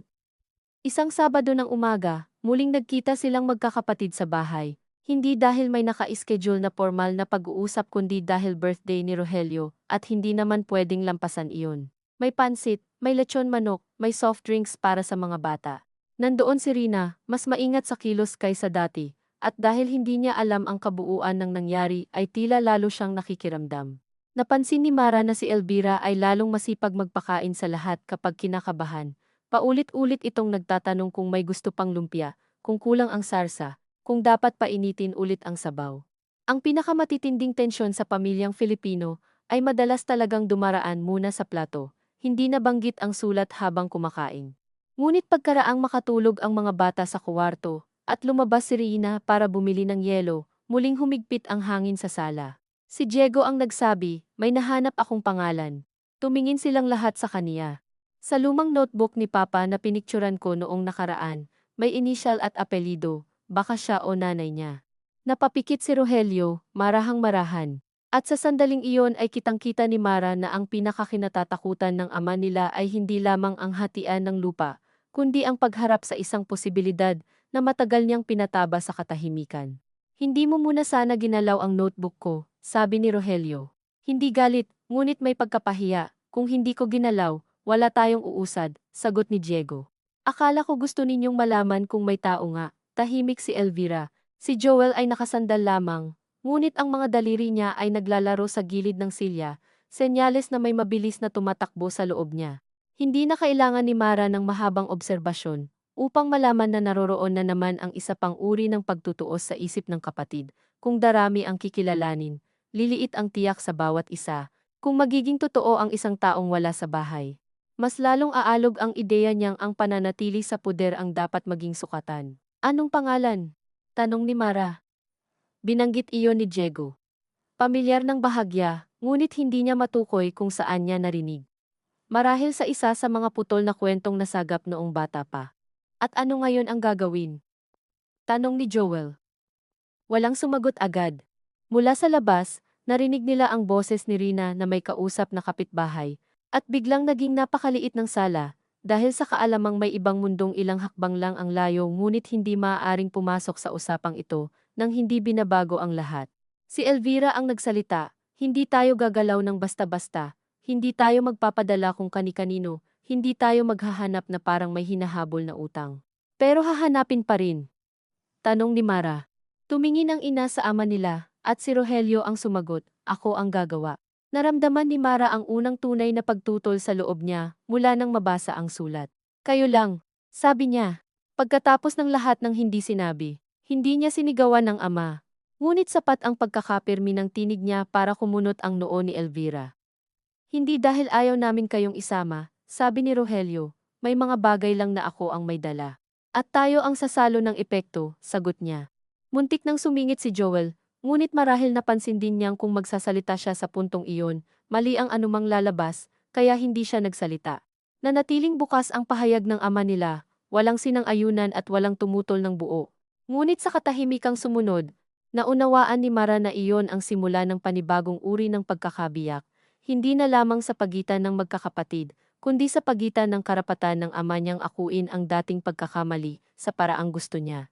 At ng karapatan nilang mga anak na malaman kung hanggang saan sila maaapektuhan nito. Nang makabalik si Rina sa loob na may bitbit na yelo at tanong kung bakit parang ang tahimik nilang lahat, si Elvira ang unang ngumiti at nagsabing mainit lang ang panahon, walang naniwala, ngunit walang sumalungat. Sa pag-uwi ni Mara ng gabing iyon, hindi na niya inisip ang bahay bilang simpleng lupa o kahit bilang pinanggalingan lang. Naisip niya ito bilang isang bagay na matagal nang pinaninirahan, hindi lamang ng pamilya, kundi ng mga bersyon nila sa isa't isa. Si Joel na gustong kilalanin ang bigat ng pananatili. Si Diego na sanay umiwas, ngunit palihim na nagtitipon ng ebidensya. Si Elvira na gustong ipagpaliban ang sakit para hindi ito magmukhang pinili. Si Rogelio na umaasang may mga bahaging kayang akuin ng mag-isa, kahit matagal nang lumalaki ang anino nito sa kanilang lahat, at siya mismo, na palaging nais maging tagapagtuwid ng proseso, ngunit unti-unting nauunawaan, na may mga usaping kahit ilatag mo ng pantay sa mesa, ay mananatiling tabingi dahil ang nagdadala ay mga taong hindi naman sabay-sabay nasaktan o nakinabang. Hindi pa rin niya alam kung ano ang pinakagusto niyang mangyari. Ang alam lamang niya, habang tinatahak ng bus ang madilim na kalsada pabalik sa bayan niya, at ang mga ilaw ng tindahan ay dadaan sa bintana na parang mabilis na pagkurap, ay may isang paghahanap ng nagsimula kahit wala pang umaalis. At kung sino man ang matagpuan nila sa dulo nito, tao man, papel man, o isa na namang anyo ng pagkukulang, hindi na muling magiging pareho ang paraan ng bawat isa sa pag-uwi sa bahay na iyon. Sa mga sumunod na araw, walang sinuman sa kanilang magkakapatid ang hayagang tumutol sa sinabi ni Rogelio na siya ang gagawa ng paghahanap, ngunit hindi rin iyon tinanggap ni Mara ng buo sa loob niya. Nanatili iyong parang tinik na hindi sapat ang laki para maoperahan, ngunit sapat para baguhin ang paraan ng bawat paglunok.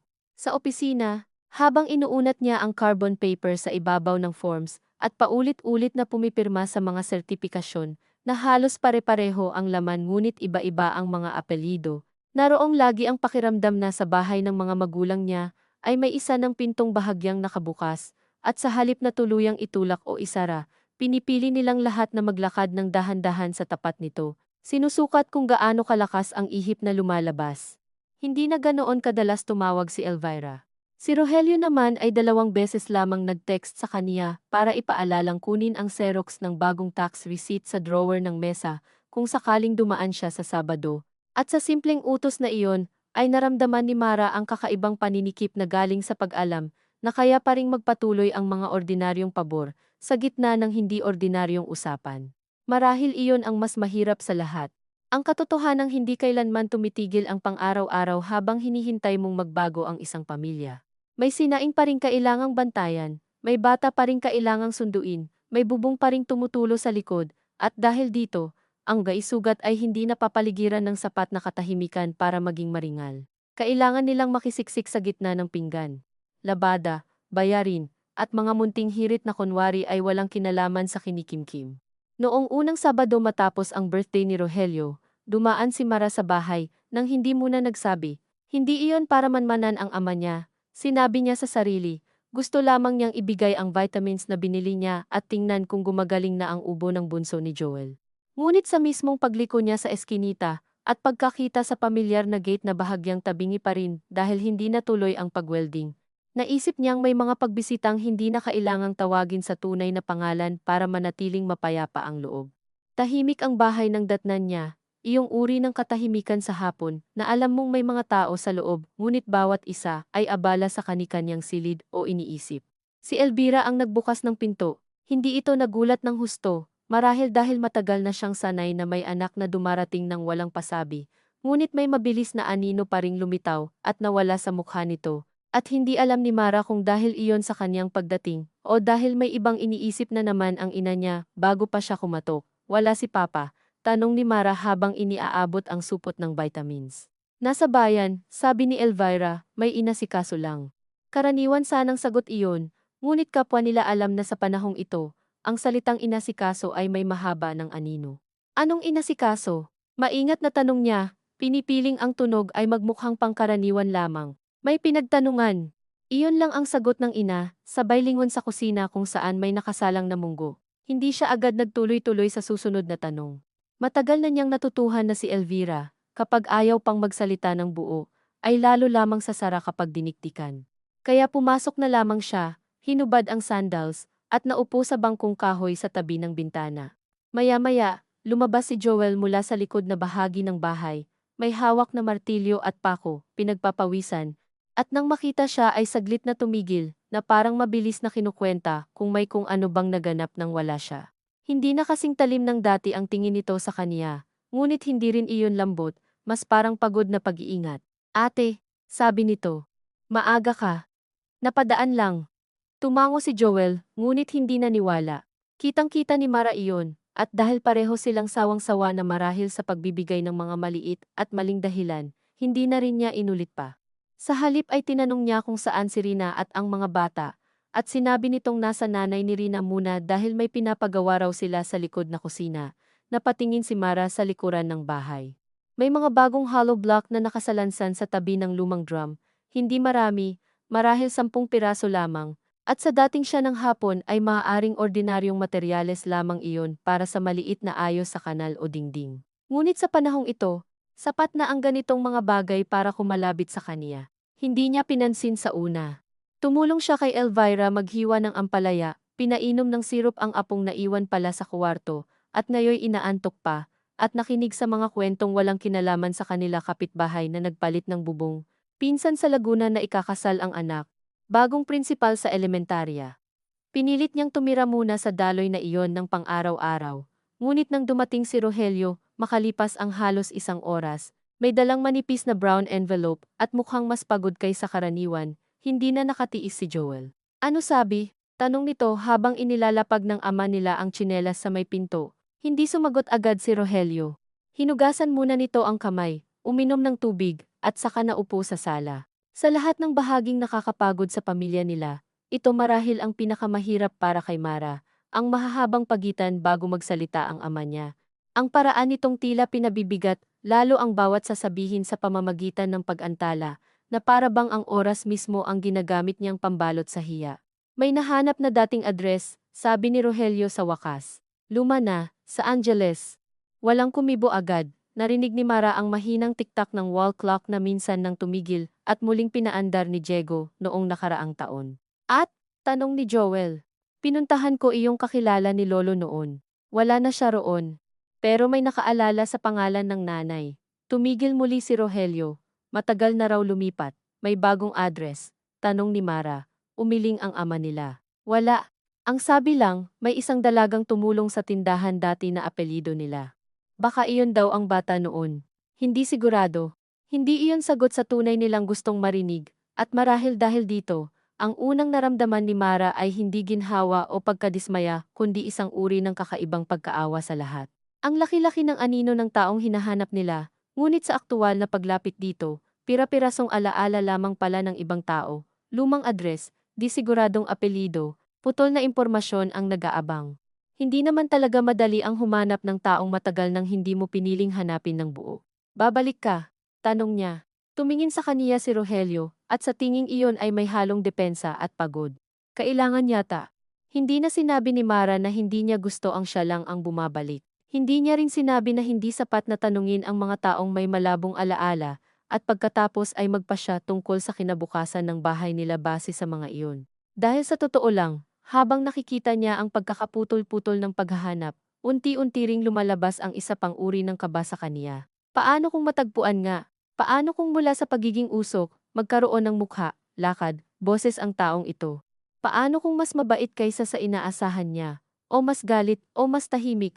Paano kung wala itong pakialam sa lupa, ngunit sapat na ang presensya para maiba ang pagkakatitig nilang lahat sa ama nila? Nang gabing iyon, naghapunan silang halos normal. Nagtanong si Rogelio kung may increase ba sa opisina ni Mara. Nagkwento si Joel tungkol sa isang kliyenteng ayaw magbayad sa pinagawa nitong welding. At si Elvira ay 3 beses nang ulit na kumuha pa si Mara ng kanin. Gayunman, sa pagitan ng mga karaniwang pangungusap ay naroroon ang bagong distansya na hindi naman eksaktong layo kundi pag-iingat sa bigat ng mga susunod na salita. Nang magligpit na sila, si Joel ang unang sumunod sa likod bahay at doon, habang pareho silang nakasandal sa may lababo at pinapanood ang tubig na bumabagsak sa timba, saka ito nagsalita nang hindi tumitingin sa kanya. Hindi ko alam kung anong iisipin ko rito, sabi nito. Sa akin o sa may kapatid sa labas, tanong ni Mara. Napatawa si Joel ng mahina, pagod na pagod. Sa lahat, hindi agad sumagot si Mara. Sa mga nakaraang linggo, sanay siyang iposisyon si Joel sa isip niya bilang taong kailangang bantayan, kontrahin, sukatin. Ngunit nang marinig niya ang pagkalito sa boses nito, nagkaroon ng bahagyang bitak ang payak na larawan na matagal niyang pinanghahawakan. Hindi iyon nakatanggal sa mga nakikita niyang interes ni Joel. Hindi rin nakapagpawala sa inis niya sa paraan nitong minsang gawing puhunan ang pag-aalaga. Pero sapat para maalala niyang may mga sandaling totoo rin ang pagkalito ng isang taong sanay akalaing umiikot sa kaniya ang bahay dahil doon siya natutulog gabi-gabi. Tapos biglang sasabihan ng nakaraan na may puwang pala sa pader na hindi niya naisip. Ano ba ang iniisip mo? Tanong niya. Nagtagal bago sumagot si Joel. Minsan naisip ko, unfair. Hindi dahil sa pera lang, kundi dahil ang dami na nating pinasan dito tapos may isang pangalan na biglang papasok. Tumigil ito, saka nagdagdag, tapos naiisip ko rin, unfair din siguro sa kanya kung totoo nga siya. Nilingon siya ni Mara doon lamang, at sa maikling sandaling iyon ay wala sa mukha ng kapatid niya ang pamilyar na pag-angkin. Naroon lamang ang kahirapan ng pag-iisip ng isang bagay na makakabawas sa'yo, pero hindi mo maideklarang mali. Hindi naman kailangang isang tao lang ang agrabyado, sabi niya. Iyon nga ang masama, sagot ni Joel, mas simple sana kung ganoon. Pagka-uwi ni Mara ng gabing iyon, hindi niya agad na itulog ang usapan nila. Nakahiga siya sa manipis na kutson at pinakikinggan ang ingay ng telebisyon sa kabilang unit, iniisip na may mga pamilyang napakagaling gumawa ng mga posisyon para sa isa't isa ang mabait, ang pabigat, ang paborito, ang ma-pride, ang sakim. Ang responsable dahil mas madali yatang mabuhay kapag malinaw ang papel. Ngunit kapag nagsimulang tumanggi ang realidad sa mga papel na iyon, saka mararamdaman kung gaano karaming ginhawa pala ang inutang mula sa mga maling paglalarawan. Hindi pa rin niya lubos mapatawad si Joel, ni ang ama niya, ni marahil pati ang sarili niya sa bilis niyang buuin ang ilang hatol, ngunit naroon na ang pagkayamot sa sariling paghahanap ng malinaw na kontrabida. Sa kalagitnaan ng susunod na linggo, si Diego naman ang tumawag at sinabing pupunta raw siya sa bahay sa Huwebes dahil may 2 araw siyang bakante mula sa biyahe. Sasama ka ba? Tanong nito. Bakit? May gusto akong makita sa likod, sabi ni Diego, iyong mga hollow block. Hindi na nagkunwari si Mara na hindi niya napansin ang mga iyon. Napansin mo rin, nabanggit ni Mama, sabi para sa kusina. Pero si Joel daw may kinuhang sukat. Tahimik siya sandali. Ito na naman ang isang bagay na pwedeng maliit lamang pag-aayos sa likod. Pagtaas ng pader, simpleng drainage ngunit sa kasalukuyang kondisyon ng isip nila, hindi na simpleng materyales ang hollow block. Baka naman talagang kusina, sabi ni Mara, at habang sinasabi niya iyon, ay hindi niya matukoy kung sino ang gusto niyang kumbinsihin. Oo, sabi ni Diego, ngunit malinaw sa tono nitong hindi iyon sapat. Nang dumating ang Huwebes, nagpaalam si Mara sa trabaho ng maaga at dumiretso sa bahay. Nandoon na si Diego, nakaupo sa ilalim ng puno ng bayabas at may hawak na metro. Hindi niya alam kung dapat ba siyang matawa o mainis sa kapatid niya. Anong ginagawa mo? Tanong niya. Tinitingnan ko lang, sabi nito, halos parang nahuli sa pangit na gawain. Sa likod ng bahay, tunay ngang may minarkahang maliit na bahagi malapit sa lumang labahan, may chalkline pa sa semento. Hindi iyon kalakihan isang espasyong pwedeng gawing karugtong ng kusina o maliit na silid. Ngunit muli, sa panahong ito, sapat na ang kahit maliit na parisukat para magmukhang pahayag. Si Elvira ay nasa loob, nag-aayos ng damit na isasampay. Anong pinaplano rito? Tanong ni Mara nang hindi na masyadong paikot. Napabuntong hininga ang ina.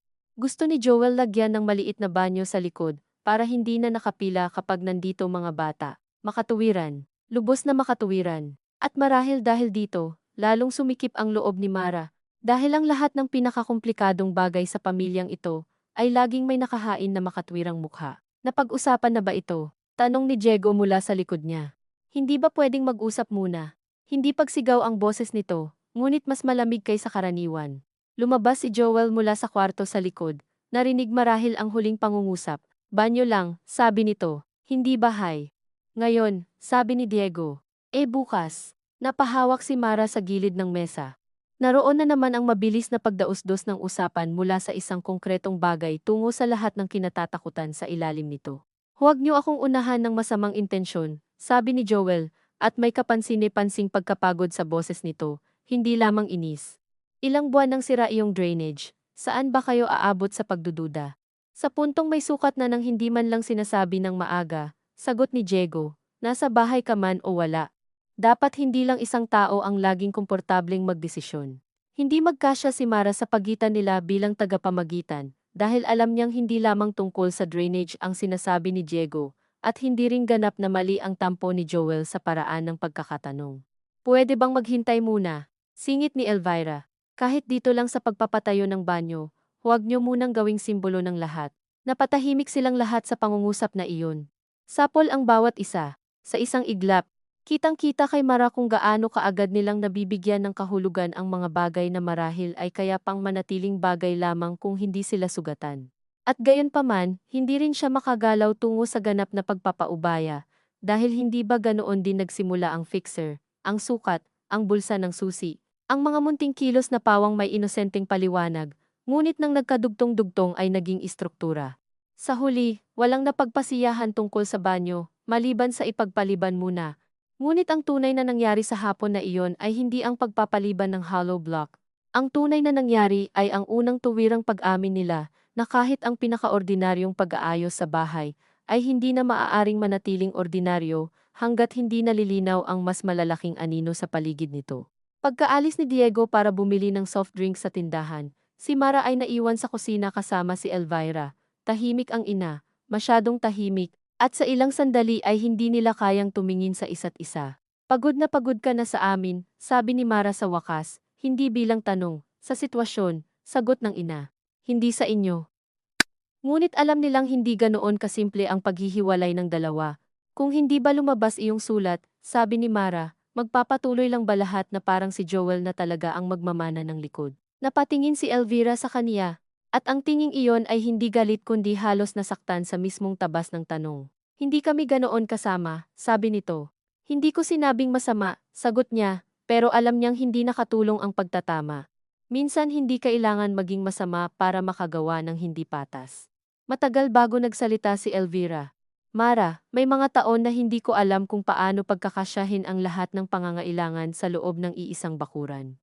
Noong bumalik si Joel dito, hindi ko na siya kayang itaboy.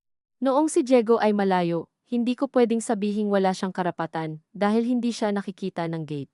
Noong ikaw ang laging may dalang papeles at gamot, hindi ko rin pwedeng sukatin iyon sa dami ng gabing wala ka rito. At oo, kung minsan naisip ko na baka tama ring ang maiiwan dito ang may mas madaling paggamit sa likod. Pero paggamit, Mara, hindi pag-angkin. Hindi na sumagot agad si Mara, sa pag-amin na iyon, may bagay na gumaan at may bagay ding bumigat. Gumaan, dahil sa wakas ay may salita ring malinaw. Oo, naisip nila. Bumigat, dahil totoo nga hindi pala likhang hinala lamang ang kutob niyang sa loob ng mga magulang niya ay matagal nang may mapang halos hindi pa nila tinatawag sa tunay na pangalan. Ngunit paggamit at pag-angkin, naisip niya, ay sa maraming pamilya'y 2 kwartong magkatabi lamang, madalas, sapat na ang ilang taon ng pag-upo sa una para maangkin ang pangalawa ng hindi namamalayan. Noong umalis siya ng araw ding iyon, hindi niya sinabi sa ina ang pag-iisip na iyon, pagod na rin siyang laging siya ang may huling salita. Dumating ang susunod na malaking paggalaw makalipas ang 4 na araw, sa paraang halos walang karangalan at lalo tuloy naging mabigat. Maulan noon, iyong mahahabang ulang hindi buhos na buhos, ngunit sapat para manatiling mamasa-masa ang hapon at malungkot ang mga pader. Nasa opisina si Mara nang tumawag si Diego, bihirang-bihira sa oras ng trabaho. Nandito ako sa bahay, sabi nito agad. May dumating na liham. Tumigil ang kamay ni Mara sa pag-aayos ng mga form. Galing saan? Sa Pampanga. Hindi address sa atin. Kay Papa. Galing sa isang babae. Hindi agad umandar ang isip niya. Anong sabi? Hindi ko pa binubuksan. Nakaramdam siya ng iritasyong may halo ring kilabot. Bakit sa iyo napunta? Iniabot ng kartero kay Mama. Tinawagan niya ako dahil nasa labas si Papa. Nandito ako ngayon. Huminga ng mabagal si Mara at naramdaman ang bilis ng tibok sa leeg niya. Huwag niyong buksan nang wala si Papa. Iyan din ang sabi ni Mama, pupunta ako. Hindi niya maalalang ano ang eksaktong dahilan na ibinigay niya sa opisina para makaalis ng mas maaga. Ang natatandaan niya lamang ay ang pakiramdam ng biyahe sa ulan, ang basang amoy ng upuan sa jeep, ang putik sa laylayan ng pantalon, ang bawat hintuan na tila mas matagal kaysa nararapat. Pagdating niya sa bahay, naroon si Diego sa sala, basa pa ang dulo ng buhok, at si Elvira ay nakaupo ng tuwid na tuwid, hawak ang tasa ng kape, ngunit malamig na ito, sa gitna ng mesa ang liham, hindi makapal, ang sulat kamay sa harap ay hindi pamilyar kay Mara. Bakit hindi mo tinawag si Joel? Iyon ang una niyang tanong, at napansin niyang mali ang tanong ngunit huli na. Tumingin si Elvira sa kaniya nang may bahagyang tama ng pagod. Dahil hindi ko alam kung kailan dapat kasama ang lahat at kailan hindi, sagot nito. At sawa na akong malilagi. Dumikit ang hiya sa dibdib ni Mara, hindi siya humingi agad ng tawad, umupo na lamang siya. Dumating si Rogelio, makalipas ang halos 20 minuto, basang singaw ang tsinelas at halatang may napansin agad sa loob pa lang ng bahay. Nang makita niya ang liham, tila may bahagyang umurong sa balikat niya. Saan galing? Tanong niya, pero kitang-kita ni Mara na alam na ng katawan nito ang posibilidad bago pa man marinig ang sagot. Pampanga, sabi ni Diego. Kinuha ni Rogelio ang sobre sa paraang halos maingat sa punto ng takot, walang pumigil sa kaniya. Hindi rin siya nagpakipot ng formalidad, punit agad ang gilid, labas ang isang pahinang nakatiklop. Binasa muna niya ng tahimik. Habang nagbabasa, wala halos gumalaw sa loob ng bahay. Maging ang ulan sa bubong ay tila naging mas malinaw. Nang matapos siya sa unang pagbasa, hindi niya agad ibinaba ang papel. Tiningnan lang niya iyon ng matagal. Para bang baka may magbago sa mga salita kung tatagal ang mata roon. Ano? Tanong ni Elvira, at sa simpleng pantig na iyon ay naroon ang ilang dekadang hindi nila pinangalanan. Ibinigay ni Rogelio ang sulat kay Elvira. Mula raw iyon sa isang babaeng ang pangalan ay kapareho ng apelidong nakita ni Diego sa notebook. Isang babaeng nagsasabing natanggap niya sa isang matandang kapitbahay ang mensahe na may naghahanap sa dating address ng kanyang ina. Hindi raw siya humihingi ng anumang pera o karapatan, gusto lamang daw niyang malaman kung bakit ngayon, at kung si Rogelio nga ba ang lalaking minsang sinabi ng kaniyang ina na maaaring ama niya. May isang linyang nagpatigil kay Mara nang basahin iyon ni Elvira ng malakas sa bandang dulo. Hindi ko alam kung may lugar ba ako sa tanong ninyong ito, pero dahil kayo ang unang naghanap, pinili kong sumagot bago pa maging kwento na naman ako sa buhay ng iba. Walang nag-iiyak. Walang nagbato ng tanong ng sunod-sunod. Sa halip, ang unang naramdaman ni Mara ay isang mas masakit na uri ng pagsikip, ang presensya ng isang taong hanggang ngayon ay papel lamang sa kanila, ngunit sa isang pangungusap ay biglang nagkaroon ng dangal, pagod, at sariling depensa. Hindi na ito ibang anak lang, hindi na ito puwang sa sulat ng lolo niya, isa na itong taong marunong ding mapagod na maging kwento ng iba. Anong gagawin? Tanong ni Diego. At ngayon ay halos wala ng tinig sa boses nito. Si Rogelio ay umupo ng mabigat sa upuan at ipinahid ang basang palad sa tuhod. Sasagot ako, sabi niya. Hindi iyon ang ikinagulat ni Mara, inaasahan na niya iyon. Ang mas nagpahigpit sa kaniya ay ang tanong na sumunod sa loob. Sino ang sasagot bilang ano, bilang ama, bilang lalaking nagkamali? Bilang may-ari ng lupang may magiging epekto ang bawat pagkilala. Bilang asawa ng babaeng nananatiling tuwid ang likod habang hawak ang sulat. Hindi pwedeng ikaw lang ulit ang magdedesisyon ng tono, sabi niya bago niya napigilan ang sarili, lumingon si Rogelio. Walang galit sa mukha nito, ngunit may suot na pagkapagod na, para bang paulit-ulit na siyang tinatanggalan ng karapatang hawakan ang mga pagkakasalang, siya rin naman ang gumawa. Akin naman ito, sabi niya. Hindi lang sa iyo ang epekto, balik ni Mara. Sa tabi niya, hindi siya inawat ni Elvira, iyon marahil ang mas nakapagpatuloy sa kaniya. Kahit wala siyang habol sa pera ngayon, kahit gusto lang niyang malaman kung bakit ngayon, sa oras na kilalanin mo siya, magbabago rin ang usapan dito. Hindi iyon pwedeng basta isulat lang ng ikaw ang may hawak. At kung ako lang ang gusto niyang kausapin, tanong ni Rogelio, mas marahan ngayon, walang sumagot agad. Ito ang isa sa mga sandaling kinamumuhian ni Mara ang sarili niyang sigurado. Dahil totoo, maaaring ang iyon ang gusto ng babae. Maaaring wala siyang interes kilalanin ang magkakapatid, ang lupa, ang kasulatan, maaaring ang tanging kailangan niya ay ang isang paliwanag mula sa mismong pinanggalingan ng katahimikan. At kung ganoon nga, sino si Mara para igiit ang kolektibong karapatan nilang pumasok agad? Ngunit naroon din ang kabaligtaran, kung pababayaan nilang maging pribado lamang muli ang usapang ito, sa pagitan ni Rogelio at ng kaniyang nakaraan. Hindi ba iyon din ang parehong landas na nagdala sa kanila sa kasalukuyang gusot?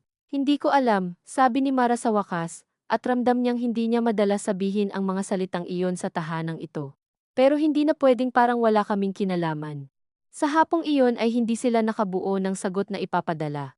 3 beses sinubukan ni Rogelio magsulat ng draft sa likod ng calendar, 3 beses ding napunit. Si Elvira ay minsang nagsabing dapat huwag agad humingi ng tawad ng melodramatiko dahil baka magmukhang ginagawang sentro ang sarili.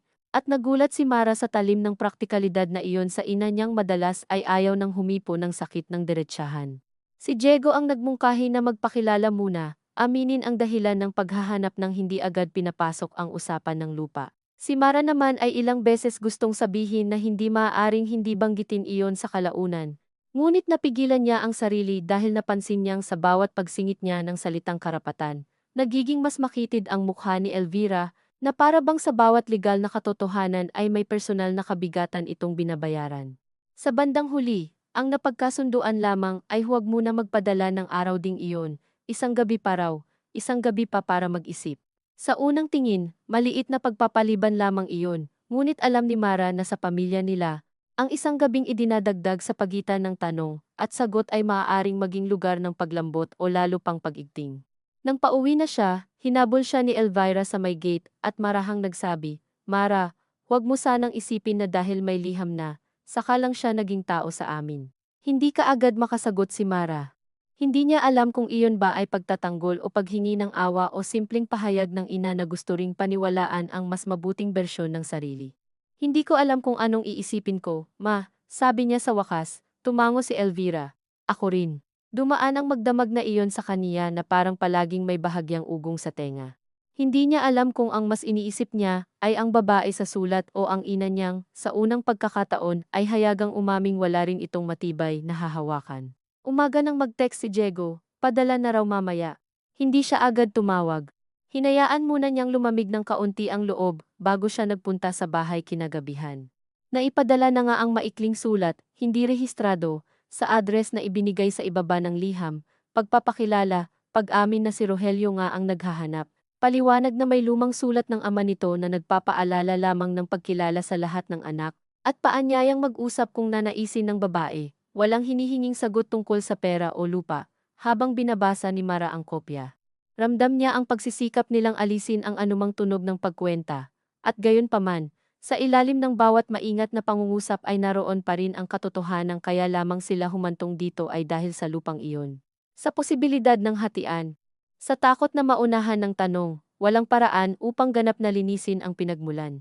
Marahil iyon ang isa sa mga pinakamahapding aral sa gitna ng lahat, may mga tamang hakbang na huli na, at kahit gawin mo sila ng maingat, mananatili ang bakas ng dahilan kung bakit ngayon mo lang sila ginawa, mula roon ay nagsimula ang mas tahimik, ngunit mas mapanubok na yugto ng paghihintay.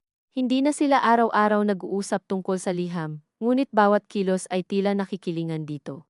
Hindi na muling binanggit ni Joel ang tungkol sa banyo. Ang mga hollow block ay nanatili sa likod, unti-unting nababasa sa ambon, para bang nahihiyaring maging proyekto. Si Diego ay bumalik muna sa Cebu, ngunit mas madalas nang tumawag kay Elvira kaysa dati. Isang bagay na napansin ni Mara hindi bilang paninibugho, kundi bilang banayad na pagtuwid sa lumang gawi ng kapatid, na umabsent sa tuwing nagiging masikip ang hangin sa bahay. Si Rogelio naman ay tila mas tahimik palalo, ngunit hindi na iyong katahimikang mapagtatanggol bilang simpleng ugali, may kasamang pakikinig ito ngayon sa bawat kaluskos ng telepono, bawat sigaw ng kartero sa labas, bawat pamilyar at hindi pamilyar na boses na tumatawag sa gate. At si Elvira, na pinakamadalas pagmasdan ni Mara ng hindi lantad, ay naging mas maingat sa mga kamay niya sa paraan ng pagtiklop ng mga tuwalya, paghahain ng pagkain, pagsasara ng aparador, na para bang kapag napigilan niya ang mga ito sa panginginig, ay mas matatagalan ding mabuwag ang natitirang kaayusan ng bahay. Makalipas ang 9 na araw, dumating ang sagot, hindi sulat. Tawag? Hapon iyon ng Lunes at si Mara ay nasa opisina nang mag-text si Elvira ng 2 salita lamang. Tumawag siya, hindi na siya nakapagtrabaho ng maayos pagkatapos. Nang gabing iyon, dumiretso siya sa bahay. Datnan niya silang tatlo sa sala, si Elvira, si Rogelio, at si Joel. Si Diego ay nasa speakerphone, tahimik sa kabilang linya. Wala si Rina, dinala raw ang mga bata sa practice ng sayaw sa paaralan. Mula pa lamang sa mga mukha nila ay alam ng ni Mara na hindi naging madali ang tawag ngunit hindi rin ito sumabog sa anumang tiyak. Anong sabi? Tanong niya pagkaupo. Si Rogelio ang sumagot, mabagal, tila inuulit muna sa isip ang bawat bahagi para huwag madagdagan ng sariling imbento. Nakausap niya raw ang babae, ng halos 20 minuto, pangalan nito ay Lina. May sariling pamilya na, 2 anak, nagtatrabaho sa maliit na parmasya sa Angeles. Alam daw niya mula pa noong dalaga siya na maaaring si Rogelio ang ama, ngunit hindi ito ipinilit ng kaniyang ina na alamin dahil nagkaroon na rin ng asawang kumilala at nagpalaki sa kaniya. Namatay na raw ang ina niya ilang taon na ang nakakaraan. Wala raw itong planong manggulo. Wala rin daw itong pangangailangang kilalanin sa legal na paraan ang isang relasyong hindi naman humubog sa araw-araw na buhay niya. Ngunit gusto raw niyang malaman kung bakit ngayon. At nang marinig ang tungkol sa sulat ng lolo, at sa usapan ng pagkilala, natahimik daw siya ng matagal bago nagsabing hindi niya alam kung maaawa siya, magagalit o tatawa sa timing. Habang ikinukwento iyon ni Rogelio, napansin ni Mara na hindi nito pinipilit gawing marangal ang sarili.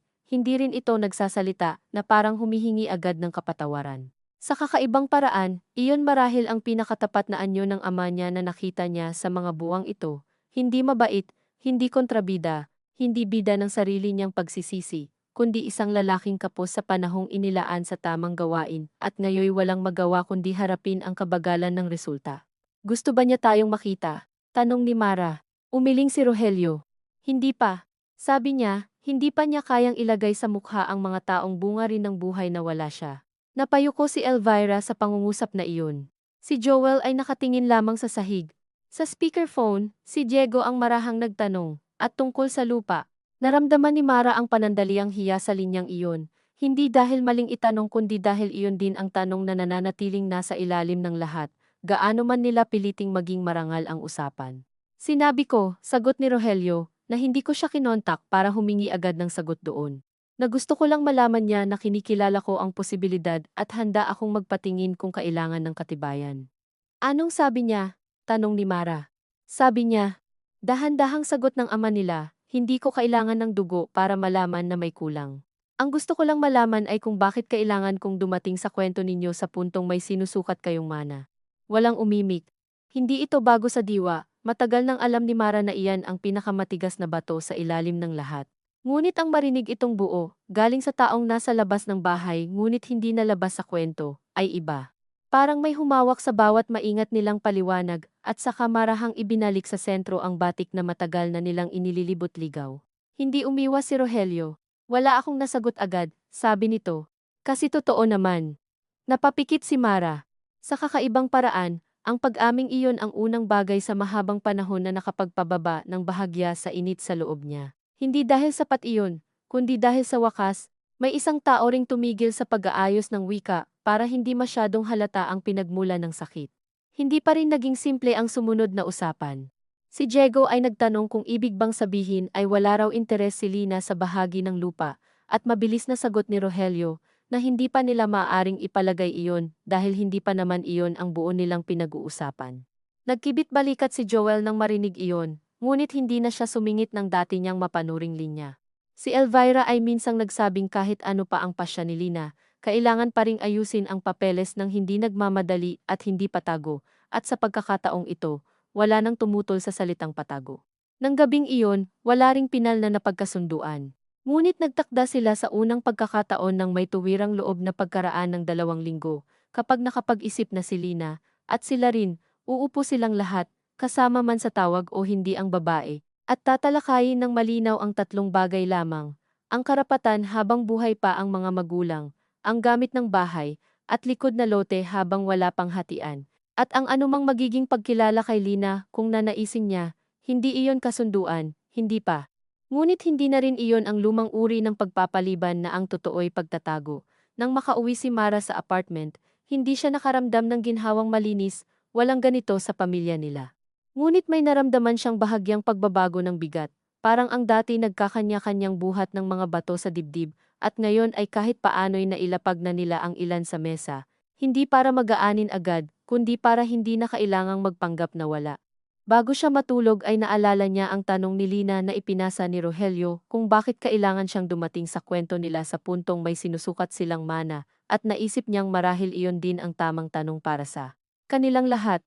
Bakit ngayon lamang sila nagsasalita ng ganito? Bakit kailangan pang may banta ng hatian para kilalanin ang mga puwang, pagod, at dating pagkakamali? Hindi niya alam ang sagot. Ang alam lamang niya ay may mga pamilyang hindi talaga natututong magsabi ng buo hanggat walang bagay na maaaring mawala, at kapag dumating na iyon, ang bawat katotohanang nahuli ay hindi na nakakapagligtas ng buo, ngunit pwede pa ring tumulong para hindi tuluyang magsinungaling ang mga natitira.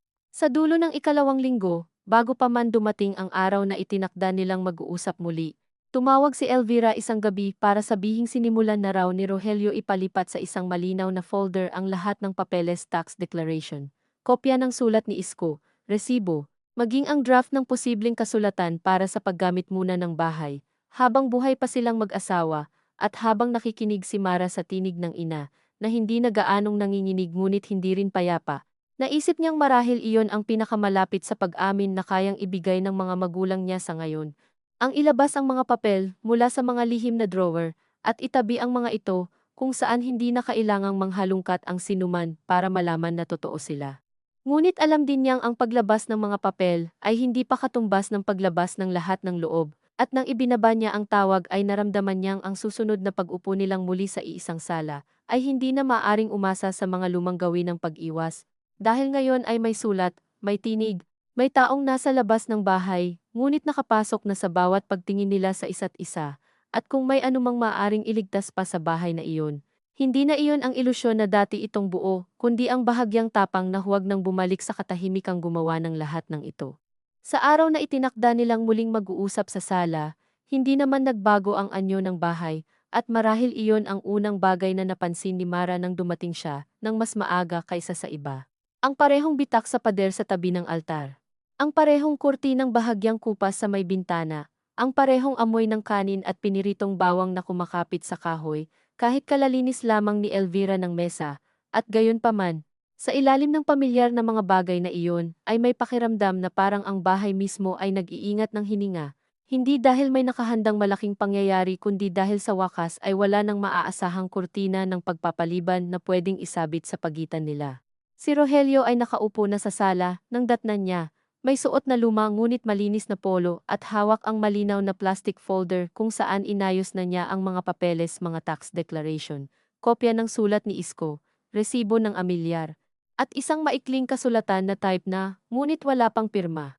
Hindi pa iyon ang pinal na dokumento, sabi ni Elvira nang ilapag niya ang kape sa harap ni Mara, kundi draft lamang ng pwedeng pagkasunduan kung sakaling magkaisa sila na ang bahay at lupa ay mananatiling hindi mahahati at hindi ibebenta habang buhay pa ang mag-asawa, na ang paggamit ng likod na bahagi ay mananatiling gamit at hindi pag-aari, at na ang anumang magiging usapan tungkol sa formal na pagkilala kay Lina ay hindi isasabay sa padalos-dalos na pag-aayos ng hatian. Nang marinig iyon, unang sumiksik sa loob ni Mara ang pagnanais na tawagin iyong maingat, halos matalino, at sabay din ang pag-ayaw na purihin agad ang mga bagay na kung tutuusin ay dapat noon pa ginawa. Ngunit napagod na rin siyang ipagkait sa mga magulang niya ang maliit na halaga ng pagsisikap, dahil lamang huli na ito. Hindi pa man dumarating sina Diego at Joel, naupo siya sa tabi ng ina, at matagal silang walang sinabi. Sa labas, may batang sumisigaw sa tapat, may nagtitinda ng taho sa kabilang eskinita, at may isang motorsiklong ilang ulit nag-atras abante bago tuluyang umandar. Ang buhay sa paligid ay hindi naman tumigil para sa usapan nila, at muli na namang sumagi kay Mara na ang mga pinakamalalaking pagsasaayos sa loob ng isang pamilya ay laging napipilitang makisabay sa maliliit na istorbo ng karaniwang araw. Dumating si Diego na may dalang tinapay at hindi na nagtangkang magmukhang kaswal. Dumating si Joel makalipas ang ilang minuto, kasama si Rina sa pagkakataong ito, at may mahinang paninigas na agad sa hangin nang makita ni Mara ang hipit ng mga labi ng hipag niya. Hindi na itinago ni Elvira ang anuman. Kasama ka na, sabi niya kay Rina, hindi malamig ngunit hindi rin nanghihingi ng paumanhin, para hindi na tayo pira-piraso ng alam. Nakita ni Mara ang mabilis na pagkurap ni Rina. Ang magkahalong hiya at pagkabigla sa mukha nito, at may bahagyang kabaring dumaan sa kanya, dahil may mga katotohanang mas madaling pasanin kung kakaunti ang testigo. Ngunit hindi na rin niya maipagtanggol ang dati nilang paraan ng pag-iiwan sa isang tao sa labas dahil lamang mas madali iyon sa loob ng bahay. Nang makaupo na silang lahat, si Rogelio ang unang nagsalita, hindi para muling ikwento ang lahat kundi para sabihin sa paraang tuyo, at diretsyo na nakausap niya ulit si Lina noong nakaraang gabi. Hindi raw ito handang makipagkita sa ngayon, hindi rin ito gustong ipatest agad ang dugo o maghabol ng anumang legal na pagkilala, habang hindi pa malinaw sa sarili nito kung ano ba talaga ang gusto nitong kunin mula sa muling paglitaw ng ama. Ngunit sinabi raw nito ng mas mahinahon kaysa noong una na hindi naman nito isasara ang pinto. Basta huwag daw itong tratuhin, bilang problemang kailangang i-file sa tamang folder para luminaw ang hatian ng iba. Sa pangungusap na iyon, bahagyang napayuko si Elvira, at si Mara na may nakaramdam ng napakapamilyar na kirot. Ang pakiramdam na may ibang tao roong mas matuwid magsalita tungkol sa kanila kaysa sa kaya nilang gawin mula sa loob. Hindi niya hinihingi ang lupa, sabi ni Rogelio, at bahagyang tumigil bago idagdag. Pero hindi rin niya sinasabing wala siyang karapatan kung dumating man tayo roon. Walang nagsalita agad. Si Rina ang unang nagtanong, at sa boses nitong sinisikap maging mahinahon ay narinig ni Mara ang mabilis na pagkukwenta sa likod ng pag-iingat. So ano po ang ibig sabihin niyan sa pag-aayos ng papeles? Hindi na siya naiinis sa hipag niya sa paraang dati.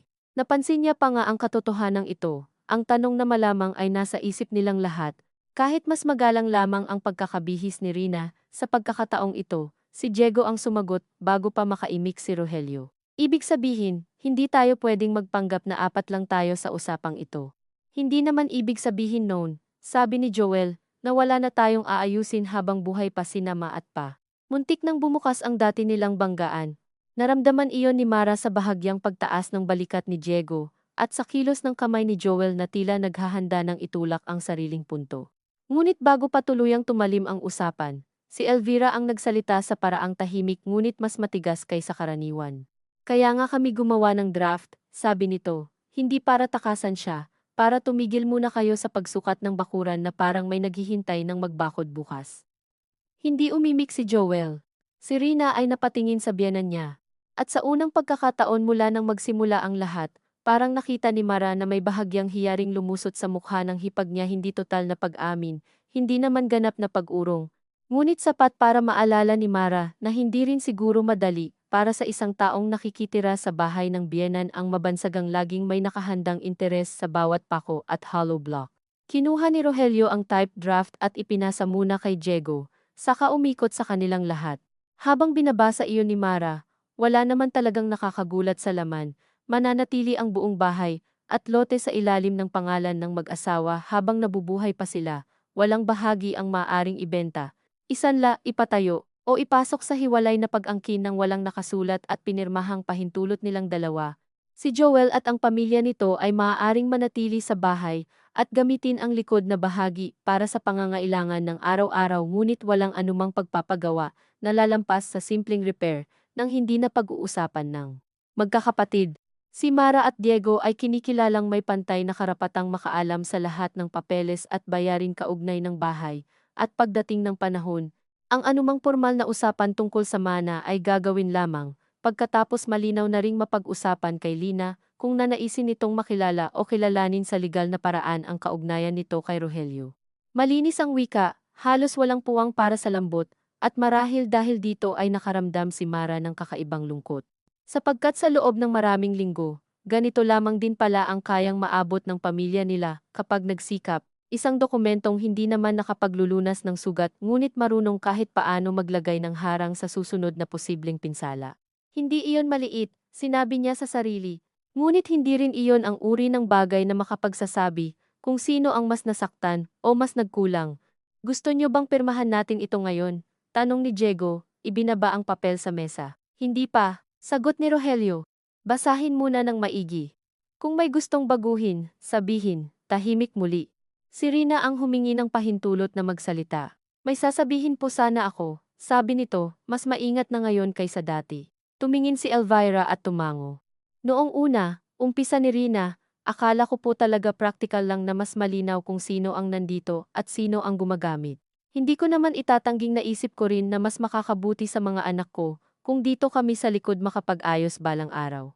Pero hindi ko rin alam ang buong kwento, hindi ko alam si Lina, hindi ko alam iyong sulat. At, huminto ito, sa kabahagyang napang-iwi na para bang hindi sanay sa sariling pagiging lantad. At baka masyado ko ring nainisip ang seguridad namin na parang pwede kong ipilit sa bahay, na hindi naman sa akin, hindi dramatic ang pag-amin na iyon.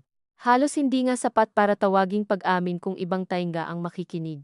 Ngunit sa bahay nilang sanay sa pahapyaw, sapat na iyon para bahagyang umusad ang hangin. Hindi agad tumugon si Mara. Maaaring kung mas maaga ng ilang linggo ito, sinabi ni Rina, maghahanap pa siya ng kulang, ng lusot, ng pagpapaamo.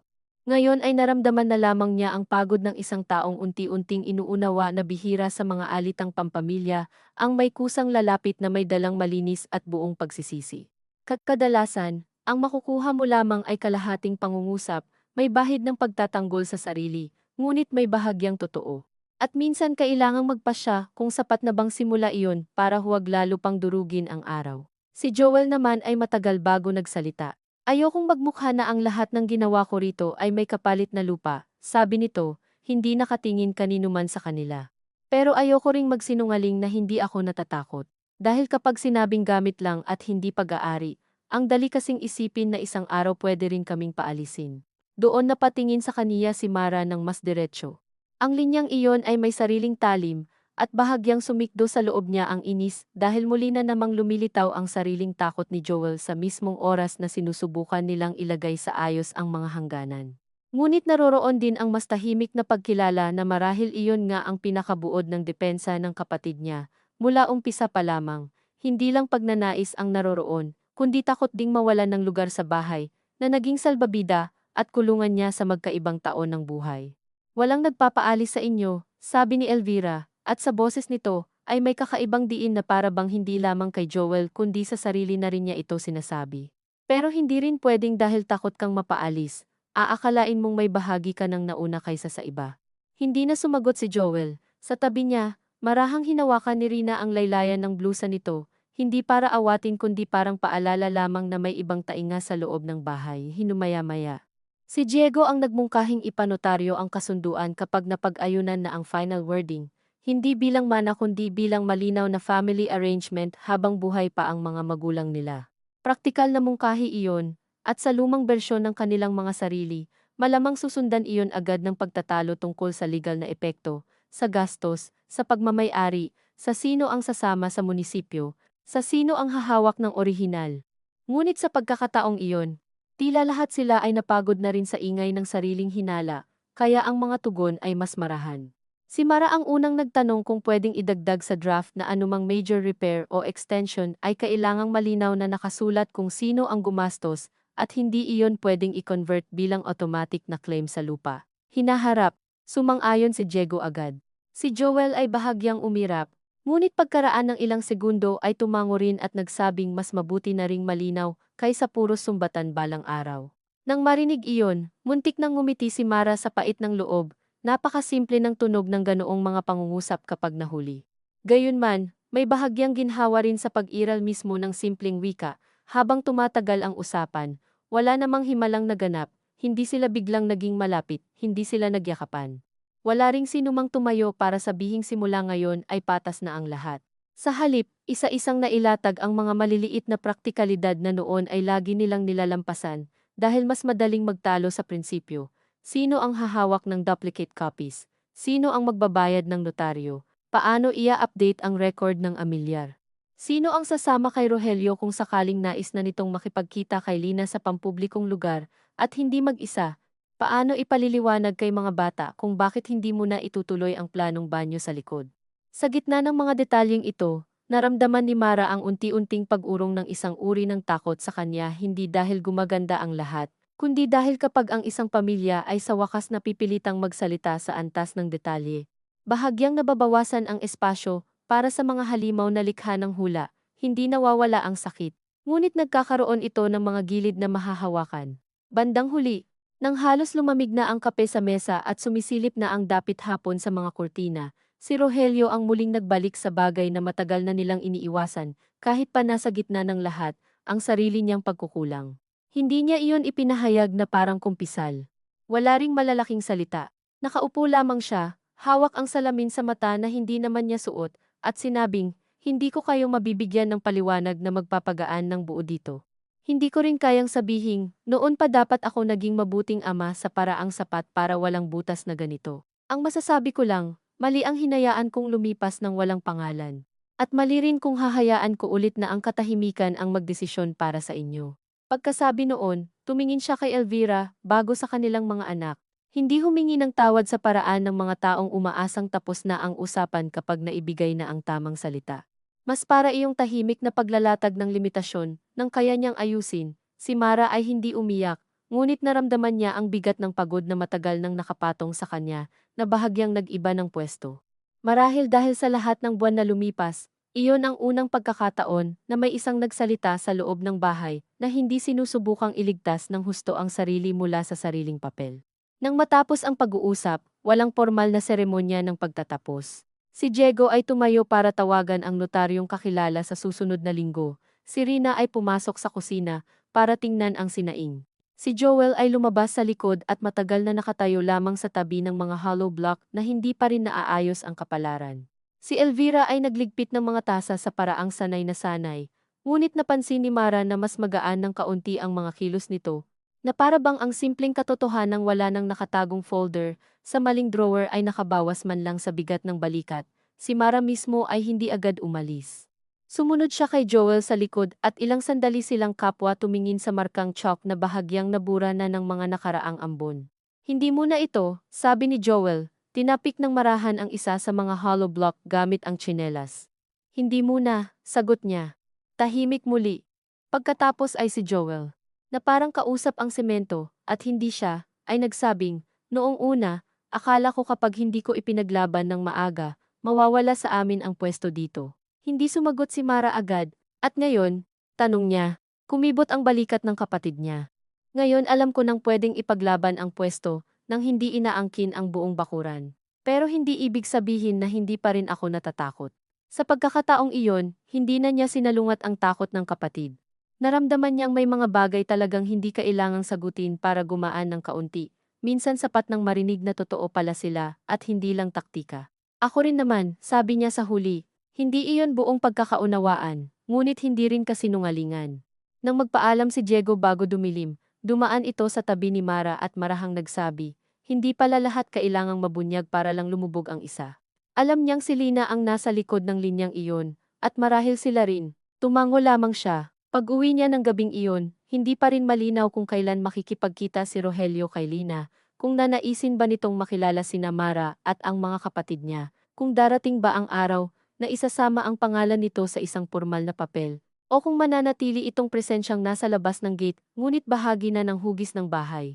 Hindi rin malinaw kung sa mga susunod na taon, kapag tumanda pa sina Elvira at Rogelio at lalong mga ilangan ng tulong, hindi muling tutubo ang mga lumang sumbatan sa bagong anyo. Walang dokumentong sapat para pigilan ng tuluyan ang mga iyon, ngunit sa linggong sumunod, nanotaryo rin ang kasunduan ng walang eksena. Sumama si Mara, si Diego, at si Joel sa munisipyo kasama ang mga magulang nila. Si Rina ay naiwan sa bahay sa mga bata. Habang naghihintay sila sa pasilyo ng notaryo, may mga ibang pamilyang naroroon din para sa ibang papeles, deed of sale, affidavit of loss, special power of attorney, at naisip ni Mara na mula sa labas, walang makapagsasabing may kasaysayan ng hiya, pagkukulang, pagtatanggaw, at bahagyang pag-urong sa likod ng pirma ng pamilya nila. 5 pangalan lamang ang naroroon sa dokumento, at isang pangalang wala pa.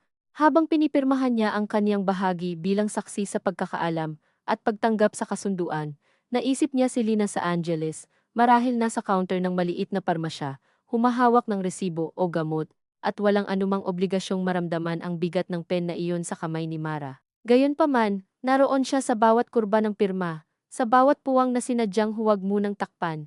Pagkatapos ng notaryo ay hindi sila nag-celebrate. Dumaan lamang sila sa karinderya para kumain dahil gutom na si Elvira at nagrereklamo na ang tuhod ni Rogelio.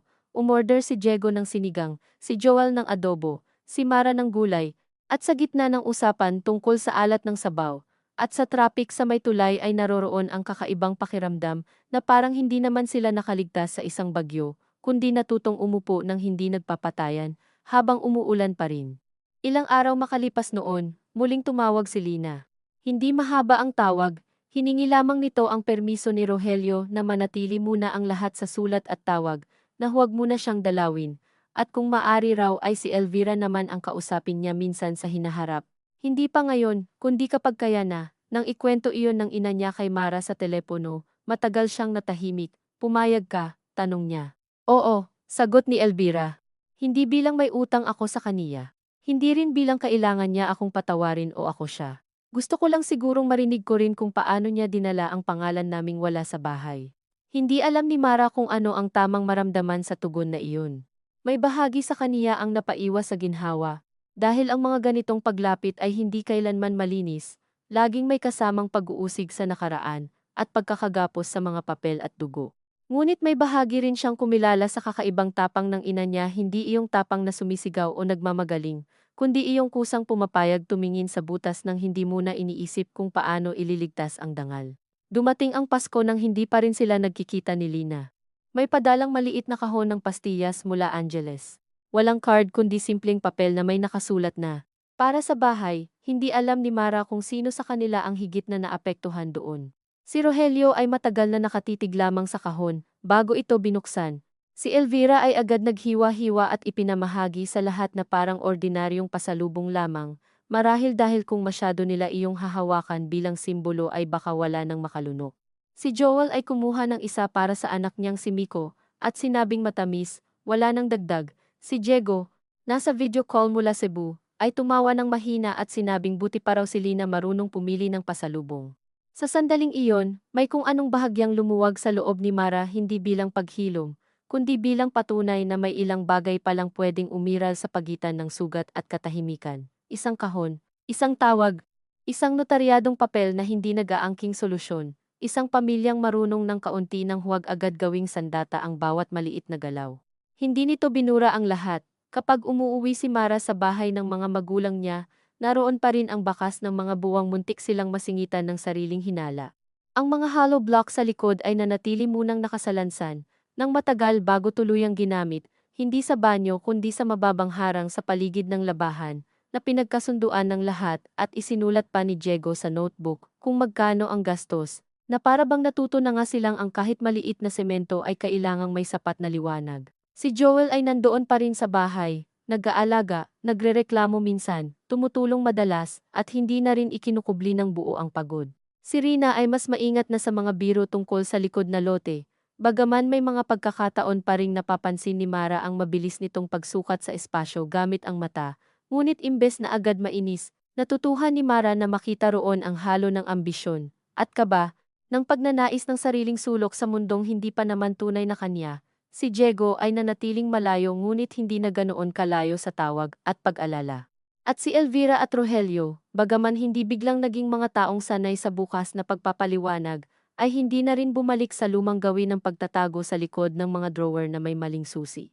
Minsan, kapag dumarating si Mara sa bahay, makikita na lamang niya ang malinaw na folder sa ibabaw ng cabinet, hindi laging binubuksan, hindi naman pinalalaya sa paningin, at sa kakaibang paraan ay naging sapat na sa kaniya ang presensyang iyon, hindi bilang tanda ng kaayusan, kundi bilang paalala na may mga pamilyang ang pinakaunang anyo ng katapatan ay hindi pag-iyak sa harap ng lahat, kundi ang pagtigil sa pagtatago ng mga papel na matagal nang nagdidikta ng ugali nila. Isang hapon, ilang buwan matapos ang notaryo, umuwi si Mara at nadatnan niyang si Rogelio ay nakaupo sa bangko sa harap. Pinapanood ang dalawang apo ni Joel na nagtatalo sa tumbang preso. Tumabi siya rito, mainit ang panahon, at ang hangin ay may amoy ng alikabok at pinutol na damo. Matagal silang hindi nag-usap, pagkatapos ay sinabi ng ama niya, halos kaswal, tumawag si Lina kahapon, baka raw sa susunod na buwan, kung maayos ang schedule niya, dadaan siya rito, saglit lang. Naramdaman ni Mara ang pag-igting sa ilalim ng balat, hindi takot lamang at hindi rin pananabik lamang. Isang bagay na mas tahimik, mas totoo, ang pagkaalam na ang mga kwentong matagal nang nakatira sa gilid ay minsan ding humahantong sa gate. Hindi para magsara ang lahat kundi para magdagdag ng isa pang anyo ng pamumuhay, kasama ang hindi buong buo. Handa ka ba? Tanong niya. Matagal bago sumagot si Rogelio. Hindi yata iyon ang tamang tanong sa edad ko, sabi nito, baka mas tama, kaya ko bang hindi na umatras? Napatingin si Mara sa ama niya, at sa unang pagkakataon ay hindi niya hinanap kung naroon ang sapat na pagsisisi, sapat na tapang, sapat na linaw. Marahil dahil natutuhan na rin niyang ang mga tao, lalo na ang mga magulang, ay bihirang dumating sa tamang dami ng kahit ano. Tumabi lamang siya at pinanood ang mga bata. Sa loob ng bahay, narinig niya si Elvira na tinatawag si Rina para tikman ang niluluto.